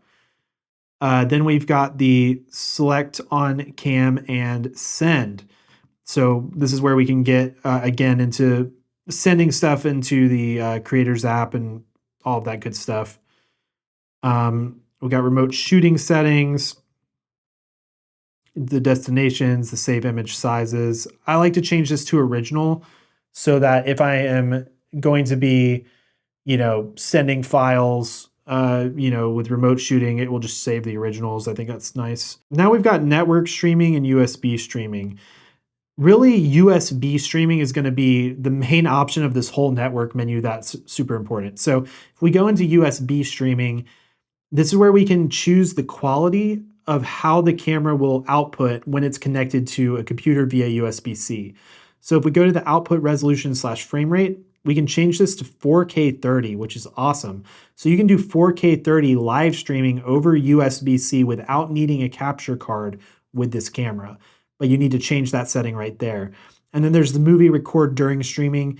If this is enabled, then that means while you're streaming, you can also be simultaneously recording to the SD card, but that's going to cause the camera to overheat faster. So most of the time I would not do that. And personally, I use Ecamm, so I would just like record through Ecamm and have it work that way. Moving along, we have connection options through the Creators Cloud, Wi-Fi, Bluetooth, wired LAN, USB LAN / tethering, and more network options. A lot of this stuff is like pretty straightforward if you need to get into that. I would say most people don't need to go do all this stuff. If you want to do tethering, you can just set it up, tether connection, it's going to prepare it, and that's pretty much it. That's how a lot of these settings work. So I'm not going to go through every single one. But yeah, if that's one of the ones you need, this is where you find it. And then in the network options, we can do the edit your device name. So if you want to change it to be like Ben's camera or something, you can do so here. You can turn airplane mode on if you need to. Yeah, that pretty much covers it for the network stuff. Now we're gonna move along to the setup menu, which is a big one. So we've got this little toolbox icon here, and we have the first section, area and date. And so it's in this section right here that you can do language, area, date, time, NTSC/PAL for your regions. We kind of set all that up when we first initialized the camera, but if you need to change it for some reason, you can do so here. All right, now we have the reset/save settings. So if we go into this, we can fully reset the camera back to factory if we want to. But the other cool thing we can do is save and load settings. And so like I mentioned at the beginning of this video, I've actually included a file that you can place onto the SD card and put into the camera and then load up my custom settings for this camera. So you can have all of my memory recall options, all of my custom buttons, and it's a great place to start if you want to go that route. So in order to do that, you would just go to save/load settings. You can choose load, and you would find that file that you will place on the SD card right here. And that's all there is to it. You can just load it up and boom. So it's a great way to share settings with a friend, share settings between some of your cameras if you have multiples or whatever. Or if you just want to like save your settings because you know you're going to experiment and tweak, you can save them here. And you can always go back and delete them as well. All right, now we've got tab 3, Operation Customize. So in the Operation Customize section, you have a couple of options. You have Photo Customize Key Dial Set and Video Customize Key Dial Set and Playback Custom Key Settings. For starters, since we're in video mode, let's go into the Video Custom Key Dial Set. We have this little like chart right here. And as we scroll through, it's going to highlight the button on our camera that we can customize. We can go through and essentially like change all of this stuff. Now, again, if you load up my custom menu file, all of this will be assigned for you the way that I set it up. And then there's also the function menu settings as well. So if you scroll into the function menu, you'll see the photo and the video function menus, and you can customize all of these icons to get them to be exactly what you want them to be. So between the function menu and the custom buttons, there's a lot that you can do to really make this camera your own. And if you want a good starting place, you can either start with it as it is, or you could download my file and check that out. What I'm going to do at this point is go to my reset save settings. And I'm actually going to go ahead and load up my profile. So I'm going to go ahead and load it up. The camera's going to turn off. It's going to take like 10 seconds or so. And it's going to turn back on. And now all of my custom buttons and settings have been loaded up. So if I go back into menu, go to Operation Customize, go to the Video Custom Keys. Now we see that we have all of these buttons reflected as I want in my settings. So for starters, we have Picture Profile. I like to be able to toggle between picture profiles sometimes because it helps me decide on white balance. Sometimes if I'm shooting in a flatter profile like log, Cine2, S Cinetone, I just want to know if my white balance is like good. So I'll switch it to standard and I can see it easier. So that's just a quick tip that I like. Then we have this little focus standard button. So if I'm shooting, I can just click this and it will kind of force center focus if I need it. It's just really handy. It's like, it's not focusing right. Focus to the center, and you can force it there. So I like that. And then we've got focus mode. So on this little dial right here, I can just go over and boom, I can change autofocus or manual real fast if I want to do it that way. It's just kind of how I prefer it. Then we've got ISO, that's normal. And then white balance. So again, like I said, I change my white balance a lot while I'm shooting. So I like to have this quick access to it. I just push down and go over and I can dial in my Kelvin temperature like that. So that's how I have that set up. Then we've got focus magnifier, like I talked about earlier. So up here at the top, while I'm shooting, I like to be able to just like push this and I can zoom in, really make sure my focus is good. And I can do this while I'm recording as well. So if I am recording, I can punch in and make sure my focus is good. So I like that a lot. And going on back to it, We got the focus magnifier. Then we have record frame rate. And this I've actually assigned to the record button. So I like this better because back in the menu, there's an option right down here, record with shutter. I would turn this on because it's going to just give you an extra custom button. If this is off, you can only record with this. And this shutter button is not custom. It's not assignable. So instead, I like to change to record with shutter on so I can start and stop recording just like I would with a picture with the shutter button. And then I can use this red button to get a whole extra custom button back. And I find it super useful. So in video mode, I've got this set to my record frame rates. So rather than going into the menus or even going to a memory recall, if I want to just quickly get a different frame rate, I can hit the record button and change it like this. Boom, boom, boom, boom, which is really nice, fast, and easy. So, and then we've got zoom operations. So this one's not as important because we have the zoom lever, but in some of my other cameras, it's just what I'm used to. They don't have a zoom lever, and so I use this custom button on the lens to essentially access clear image zoom, which is cool. Then we've got the dials. So basically I have my dials set up so that the dial at the top is for aperture and then the control wheel dial is for shutter speed. And that's just how I prefer it. Moving along, we've got our playback setting keys. So I have it set up so that if I hit function, it's going to take me to the image index. And then while I'm looking at images, if I click what is normally my focus mag, it will actually be the same button that zooms into the image. So it feels very familiar. And then the little record button up there if I want to rate an image, which again, I have it set to the 2-star, so it's just like on off. But you can feel free to tweak it as much as you want to. And then we have the photo custom keys, which I'll get to in a little bit when we go through the photo section. All right, then we have the function menu. Let me just walk you through the video side of this so you can see how I have it set up. And to do this, I'll actually go into the function menu here. So the first option is our audio record levels. I think it's nice to have quick access to that. Then we have the focus mode. So do we want continuous autofocus or manual? Then we have the focus area, so we can quickly change, what we want there. Then we've got a touch operation. So a lot of times I actually leave touch operation off because when I do, I can't access those side icon menus. I can't touch anything.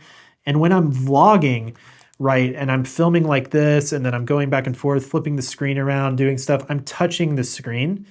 And I've found in the past when touch is on and I touch and then it makes a focus point, then I go to film myself, it's trying to focus on my shoulder or something. So I find it to be annoying with vlogging. So I wanted a quick way to turn it on and off because there's certainly times where I like to have it on, if I'm doing certain tasks or things. So that's what I like there. Then we've got the audio signals. If I know I want to quickly turn it off, I can do that. And I can choose which ones I want on and off, all real fast from the menu there. Then we have our autofocus transition speed, and beneath that our sensitivity. So I can really quickly dial in if I know I want to do a quick cinematic focus pull with autofocus. I can set the speeds and stuff right there. Then we've got the steady shot settings. So if I want to turn it on and off, I can do it right there. We've got subject recognition in autofocus. So if I want to have that on, this is sort of like my version of the product showcase. I'll just turn it off and it will be like product showcase mode. And then I've got the target if I want to change it. I've got peaking display on and off. I most of the time have it on, but occasionally it's a little annoying or occasionally I just don't want it. So I'll turn it off there. And then I can quickly change the color if I need to do that as well. So that's my function menu and what I find to be useful for my workflow. So the different set for stills/movies. So this is going to affect what chooses to come between your photo and video mode. So let's use ISO, for example. I'm going to check it.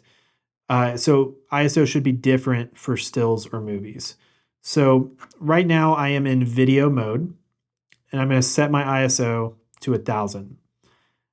And, I'll set my shutter speed to like 1/50. Okay, so this is my settings in video mode right now.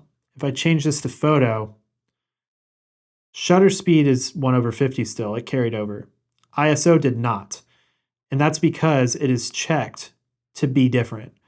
So if you check all of these, so what we'll do is we'll set this up for photography. I'll do like 1/125. Let's do like ISO 200, f8, sure. And what we'll do now is we'll switch to video. You'll see shutter speed is different now. ISO is different. Everything's different. And that's how I like it. I like it to be different because the reality is the things I need for video, the shutter speeds and the ISOs, and it's just different than what I need for photo. And I don't want to be switching back and forth and having, being in photo mode and shooting at like 1/2000th of a second. And then I switch to video mode and it brings that value over when I want to have it be the proper shutter speed or whatever. So I like to make it all different. You can go choose in this menu what you do or do not want to maintain when you switch the modes. Okay, then we have display screen set. So if you're in this shooting mode, let's move these icons for a second. If we hit display, we have our level.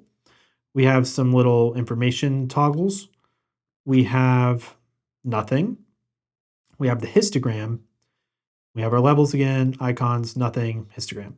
So if we go into here, we can choose which of these we want. Maybe we just want histogram and level.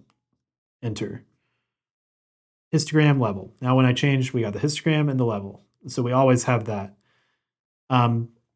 Most of the time, what I like to do for this one is pretty much just all of them I'm good with.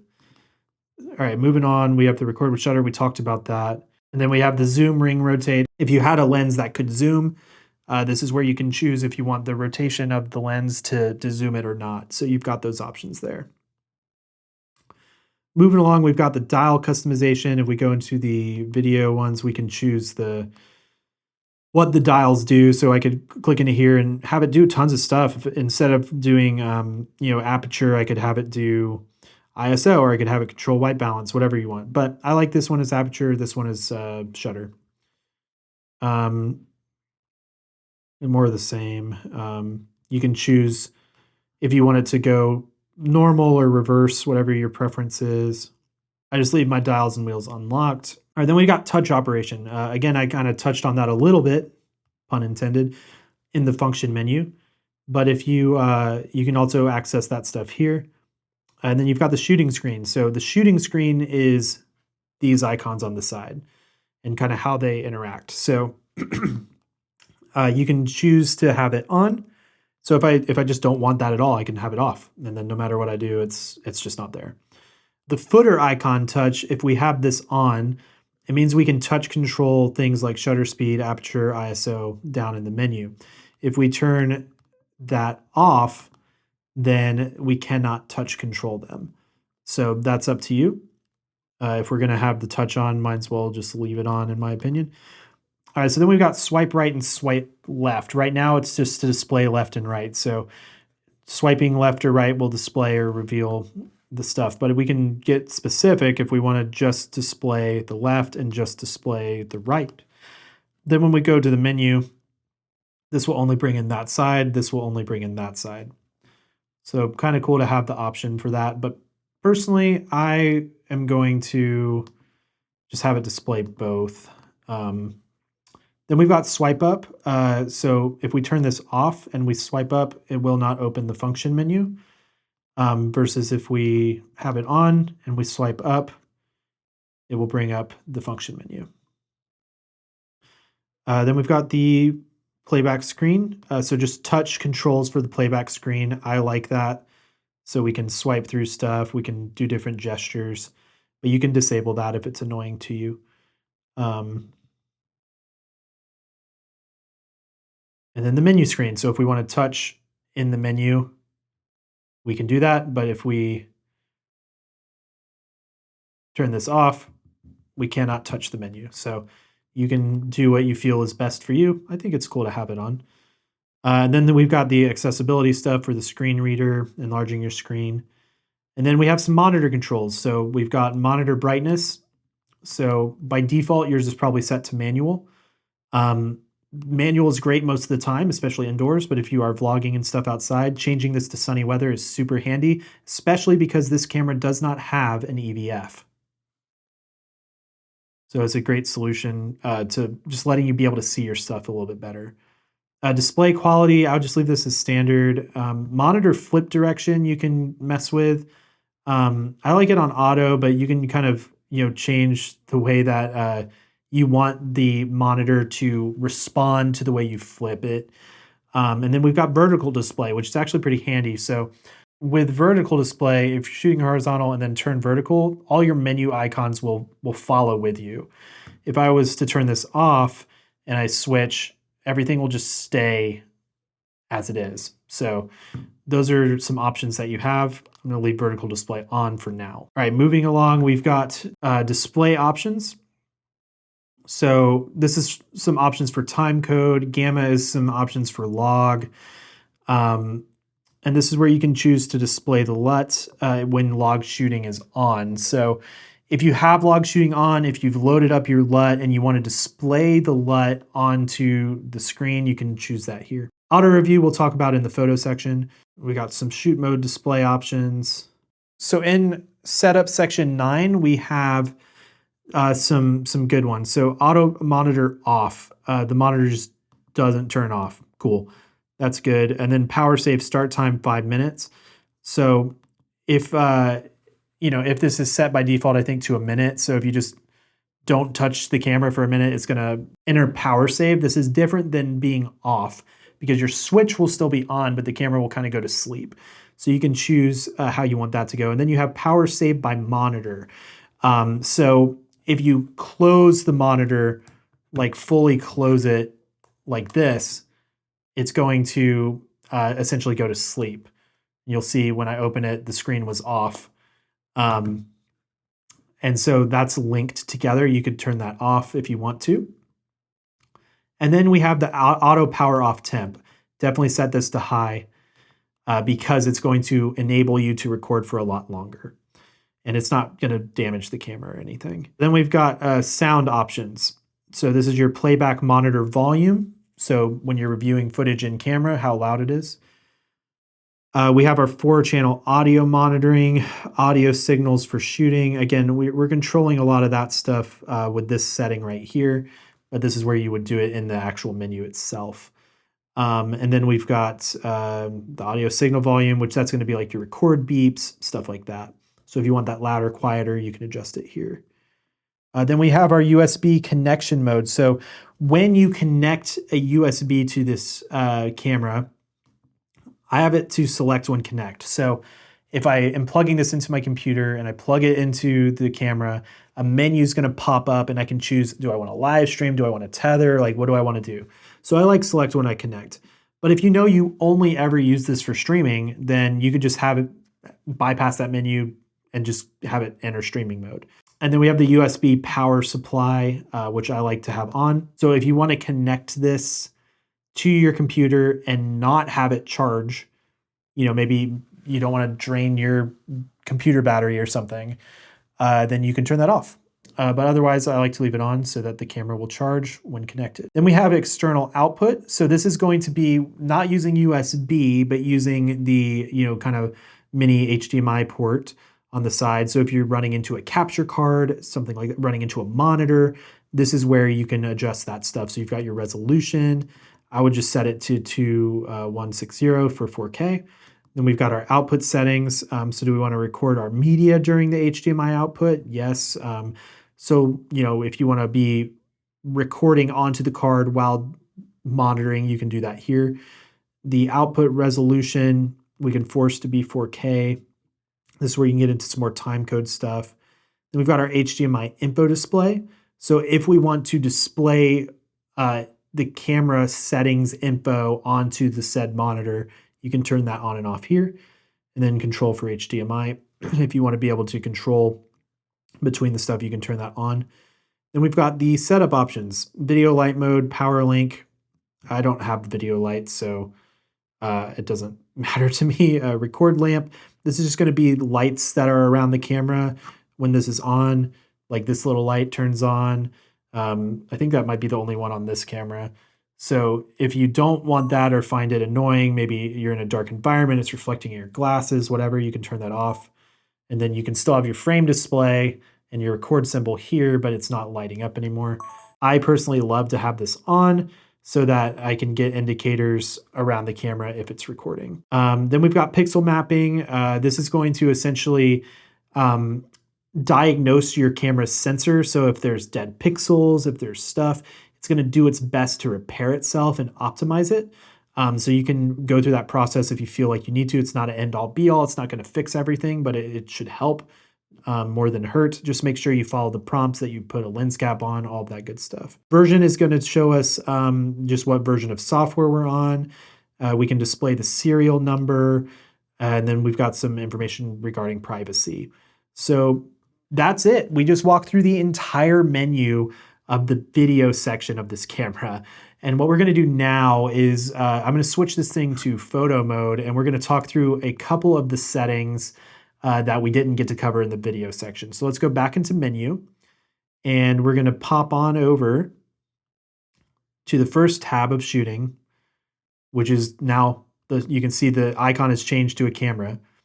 And if we go into the image quality, we can see we have a whole new set of options now. So let's talk through a few of these things and really try to understand what's going on. So right off the bat, we have JPEG/HEIF switch. So you can choose if you want to capture JPEG files or HEIF files. To my knowledge, JPEG is the older file. It's been around since like forever, 90s or whatever. HEIF is newer. HEIF is smaller. HEIF is better quality, has more color information.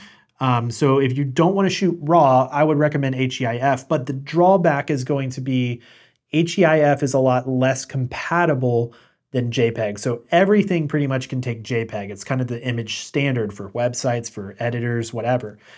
HEIF is a newer file type that not everybody has embraced yet. So it's possible you take your images in HEIF and then you can't even view them on your computer depending on what you're using. So those are things to consider. Try it, see if it works, see what you like. But that's kind of the synopsis of it. I'm going to leave this on JPEG for now for maximum compatibility.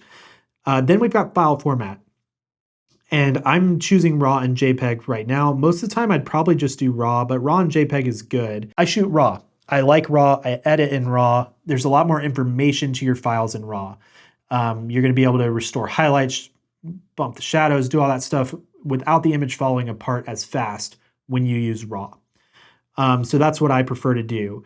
And then within RAW, we can choose lossless compressed or compressed. Lossless compressed is going to be your best quality. Compressed is going to be a little bit smaller, but it's not going to be as good a quality. Still great quality, but it's, either one's fine really, but lossless compressed technically is going to be the most amount of data. So that's what I like. Then we've got JPEG quality. Again, I don't really care about that because I shoot RAW, but if you do, you've got light to extra fine. And I believe light is the smallest, extra fine is the biggest with JPEG. And then we've got the image size. This is a 26 megapixel sensor. I would leave it on 26 megapixels so you get the most out of it. Then we've got our aspect ratio. So you can choose what aspect ratio you want to capture your image in. I like 3:2. I think it's great. But if you're doing specifically like capturing images for thumbnails, for YouTube or whatever, you can do that. But again, I like to do 3:2 because it matches the sensor size. If I do 16:9, like I could just crop 16:9 later. I'd rather capture it in 3:2 and decide to crop it later because in 3:2, I'm getting the max amount of resolution from the camera sensor. So I leave it in 3:2 for that reason. Then we have, for whatever reason, in the photo section, we have video file format, again, and some movie settings. And I think that's just, if you're in the photo mode and choose to hit the record button, it can just overwrite and record, and it's going to be whatever settings you do here. So I would, again, set this to HS 4K, and I would just set this to 24 So you've got normal speed just in a pinch. I feel like it's more useful.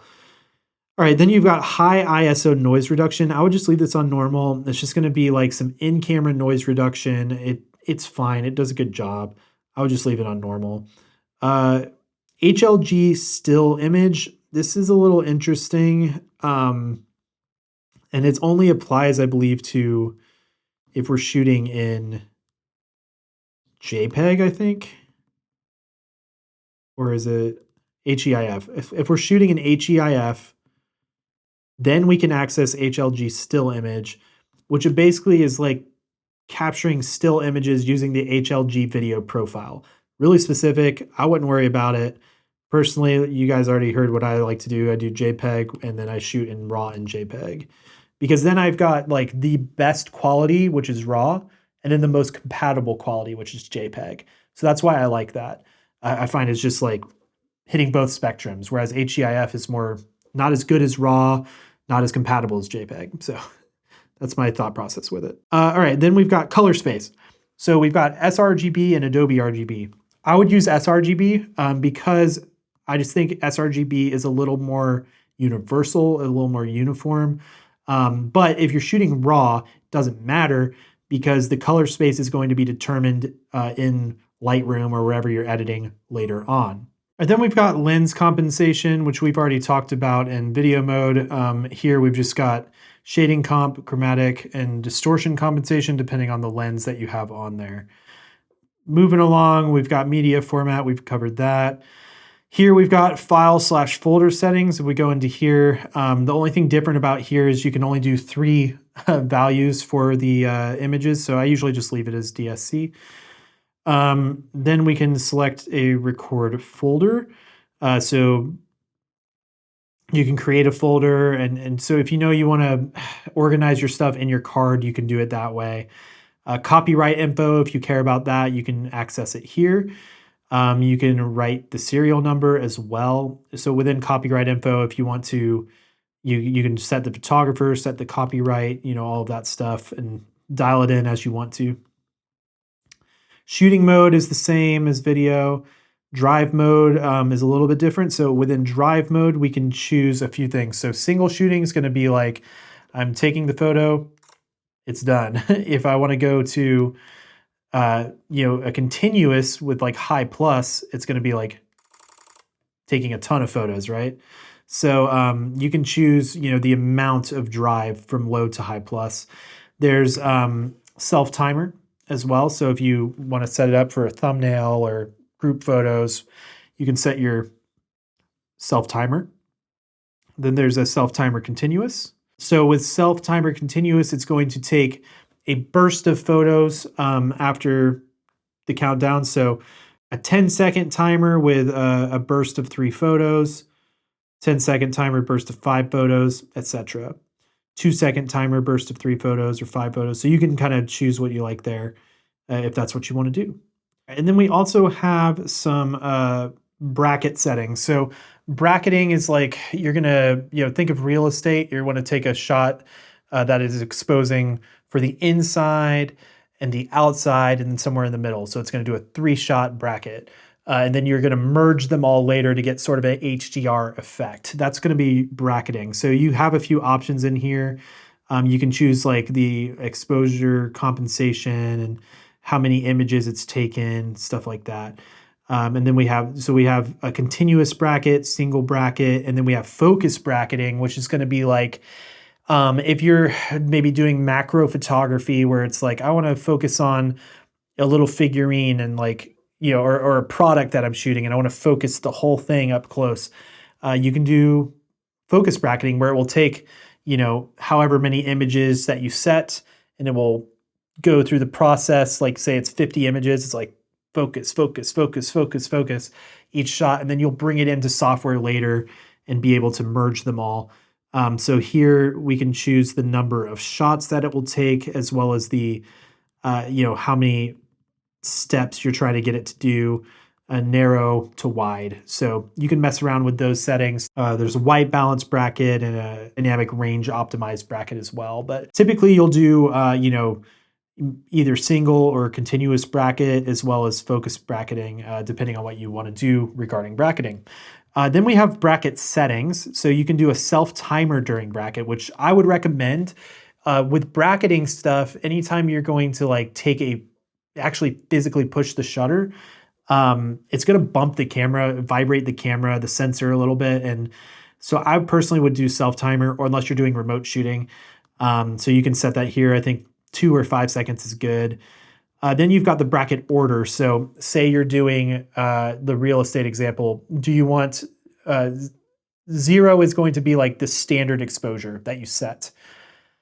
Minus is going to be the darker, and plus is going to be the brighter. So this is saying when you get your images back on your card, it's going to be like your standard image, darker, and then brighter. Or you could have it set where it just shows up as darker, standard, and brighter. Personally, I like standard, darker, brighter. I think that makes sense. And then you've got your focus bracket settings. So this is where you can dial in some of those specifically focus bracketing where you're going throughout the plane. You know, if you want to change the shooting intervals and all of that stuff, you can do all of that right here. Really powerful stuff. And then we have the interval shoot function. So interval shooting, this is going to be, think time lapse. This is different than the S&Q time lapse, which is essentially creating a video time lapse within the camera for you. Interval shooting is going to be a much higher quality time lapse, but a more time consuming time lapse, because you'll be able to capture higher resolution individual still frames that you can then bring into your video editor and create a time lapse with. So if you want to do that, maybe you're trying to get a really high quality raw images, time lapse or whatever, this is where you would do it, interval shooting. So you can turn interval shooting on, and you can set the interval shooting start time. And then so that's basically like once you click the shutter, how long till the intervals actually start, kind of like same as the bracketing situation. And then shooting interval is basically like the number of shots, and it shows you, you know, with 30 shots, you're going to get this much, it's going to take this long to do. And then you can set the number of shots. How many shots do you want to end up with? You can do a bunch, and it will tell you the estimated time and all of that stuff there. And then you can choose your auto exposure tracking sensitivity. Mid's going to work well, your high, mid, low. So then shoot interval priority is going to be essentially like if you're in certain shooting modes like aperture priority, shutter priority, stuff like that, it's just going to help you specify how you want to prioritize the exposures and things.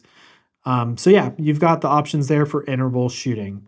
Then we've got shutter/silent mode. So if we go into the silent mode, we can turn this on, and it's just going to keep everything nice and quiet. Because this is not a mechanical shutter camera, you're not really going to notice a ton of drawbacks. Like with this other full frame cameras or even the A6700 or stuff like that, it's a mechanical shutter, but if you engage silent mode, then it's forcing it to be electronic shutter. This is already just electronic shutter. So there's not really too many drawbacks, I don't think, of using silent mode. Don't quote me on that. I don't know for sure, but to my knowledge, it shouldn't really mess anything up. Then we've got release without lens. We've talked about that. Release without card. It's a weird one, but I guess if you're just live streaming or recording onto a different monitor or device, it's fine. Then we've got our anti-flicker set. We've talked about that. Steady shot we've talked about. Zoom we've talked about. So here's where it gets a little different. Focus mode is going to be, you know, you got single shot, automatic AF, continuous AF, drive manual focus, manual focus. So you've got your different focus modes here. Leave it on single shot for now. Single shot's going to be like you half press the shutter, it focuses, and then you full press it to shoot. Continuous autofocus is going to be like essentially just hunting all the time. And those are the two main ones. And then manual focus, of course, is no autofocus at all. You control it with the lens. So the priority set in AFS and AFC with balanced emphasis. What does this mean? It's essentially saying, will the camera be able to capture a photo if it's in focus or not? So if you choose AF, it means that in autofocus single mode, the camera will not actually capture a photo until it finds focus on something. If it's on release, then it's just going to be, no matter if it's in focus or not, if you take the photo and release it, it's going to capture the photo. And then balanced emphasis is kind of in the middle. It's like a balance between the two. So it may hit focus, it may not, it just kind of depends. I leave it on balanced emphasis. I find most of the time I want the photo to be in focus, but sometimes if you're just documenting live event style, you'll take what you can get, you know? And so I like balanced emphasis, it works well. Same for autofocus continuous. And then we have autofocus level for crossing and autofocus track for speed change. So this is kind of like the speed or the responsiveness at which the autofocus will choose to get something that's in front of you crossing or whatever, and how fast the autofocus tracking speed will change. Then we've got aperture drive in autofocus. So this is kind of going between, do you want to prioritize focusing or do you want to prioritize the drive and, you know, being more silent? I just do standard, just happy medium. Autofocus with shutter is basically like choosing to autofocus when you half press the shutter. If you don't want it to do that, you can turn that off and that's not going to do anything anymore. I like to leave this on for sure. And then we've got pre-AF, which just means like the camera will be kind of hunting and ready to focus so that when you press half shutter, it's already been doing some stuff. I leave pre-AF on, find it helpful. Then we've got focus areas. This is going to be pretty similar to video. So switch vertical to horizontal is a new one. All right, so here we've got flexible spot. Let's just put it here. And what we can do is as we turn the camera, the focus style changes, right? And that's because we have that on. But if we turn this off, as we turn, it's going to stay the same. So you can mess around with what you like there. I'm going to leave it off for now. Personally, I like to set the point and let it just be there when I turn it sideways or not. All right, so we got focus area color. We turn that to red. We'll see the square changes to red. I'll leave it on white. Oh, and a lot of this is the same. So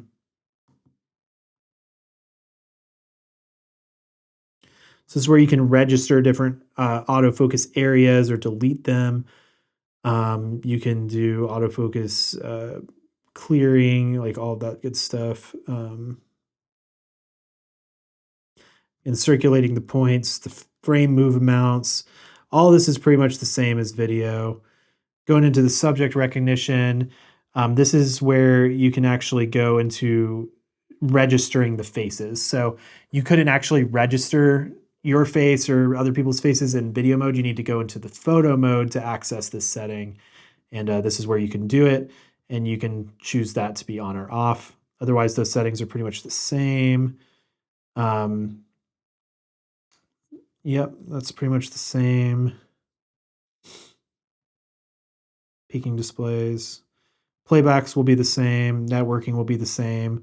Now, when we go into the setup, there's a couple of little differences. So if we go to the operation customize, we now can choose the photo keys, and you can either choose to follow what the video mode is doing, or you can customize this to be, you know, specific to photography. So for example, in photo mode, I have this set to be choosing drives instead of my autofocus. So if I go here, I can quickly get to my drive settings because I find that important.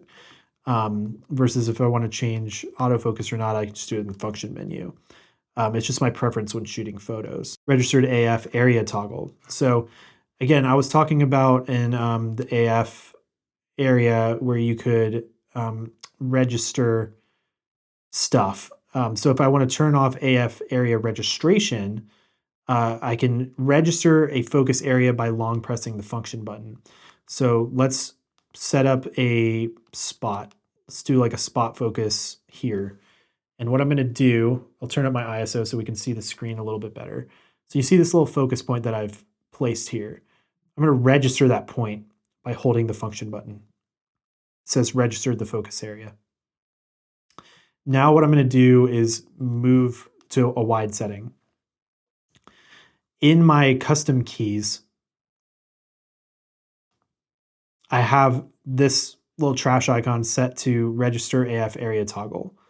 So I'm in wide right now, but there's a little blinking box to show me what my registered area is. So if I toggle it, boom, I'm in my registered area. If I hit it again, I'm back to wide. So it's focusing, just a wide focus area. But if I toggle it, it's only going to focus in that area. So that's a pretty cool little thing to know about. I don't really think that it's something that I would use a ton, but I just wanted to show you guys how you could do that. But again, for now, I'm going to go back into this area, and this is where I could delete the registered autofocus area. So if I want to redo a new one or whatever, I can just delete it. I can register a new one. All right, back into the settings here. Going along, we've got following there. So center focus, we've got drive mode, ISO, we've got that to get white balance. Got my focus magnifier. And then I've got movie shooting. So on video mode, I have this to set my record frame rates, but here I just have a quick shot to movie recording. And then here I've got little custom buttons. Again, it's just following a video. We've got the dials. It's all pretty much the same. Then we got our function menu. One of the only things that is different is just the drive mode here, because I don't need anything to do with audio when I'm in photos. So I just switch that out for the drive mode to get to that easy. Got our touch operation. And you'll notice here, the touch screen menus are different in photo mode. So up here we have our modes. So this is where we can change like intelligent auto, aperture, priority, all that good stuff. And then we have our drive mode right there. We've got focus areas, we've got white balance, we have picture profiles. This little dot up here is going to be to take a photo. And then this dot here is going to be to record a video. When you hit record video, it's actually going to switch all of your toggles to the video mode, even though your dial is not set to video.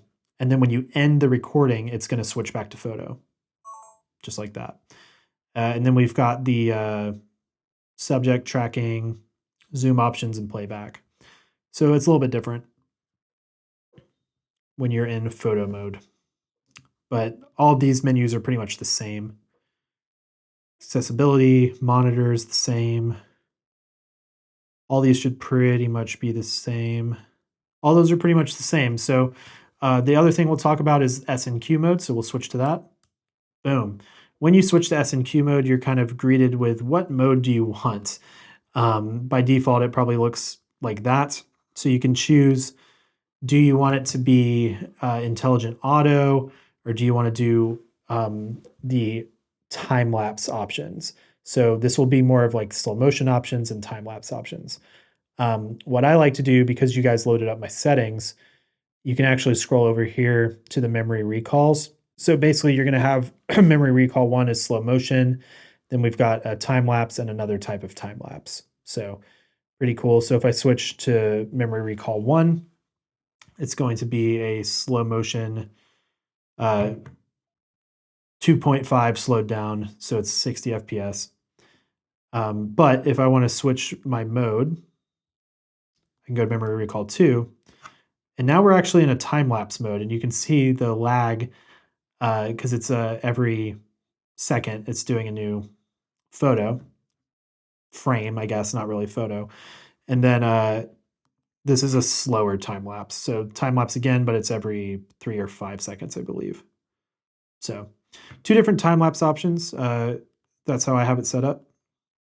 Again, I kind of showed you guys how to go through and customize all that stuff as well. But yeah, that's how you could do it. So if you want to quickly do the S&Q mode, slow motion, you might want to do manual mode. And then it's 24 frames because we've defined that in the settings. And it's going to be 2.5 because we've defined that as well. And if we want to check that, we'll go over here, S&Q settings, frame rate, and that's where it would show up right there. That's going to about wrap up this menu walkthrough. As you guys can see, there was a lot to unpack in this powerful little camera, and I hope you guys enjoyed the video. If you guys want to check out my full review of the camera, you can view that right here.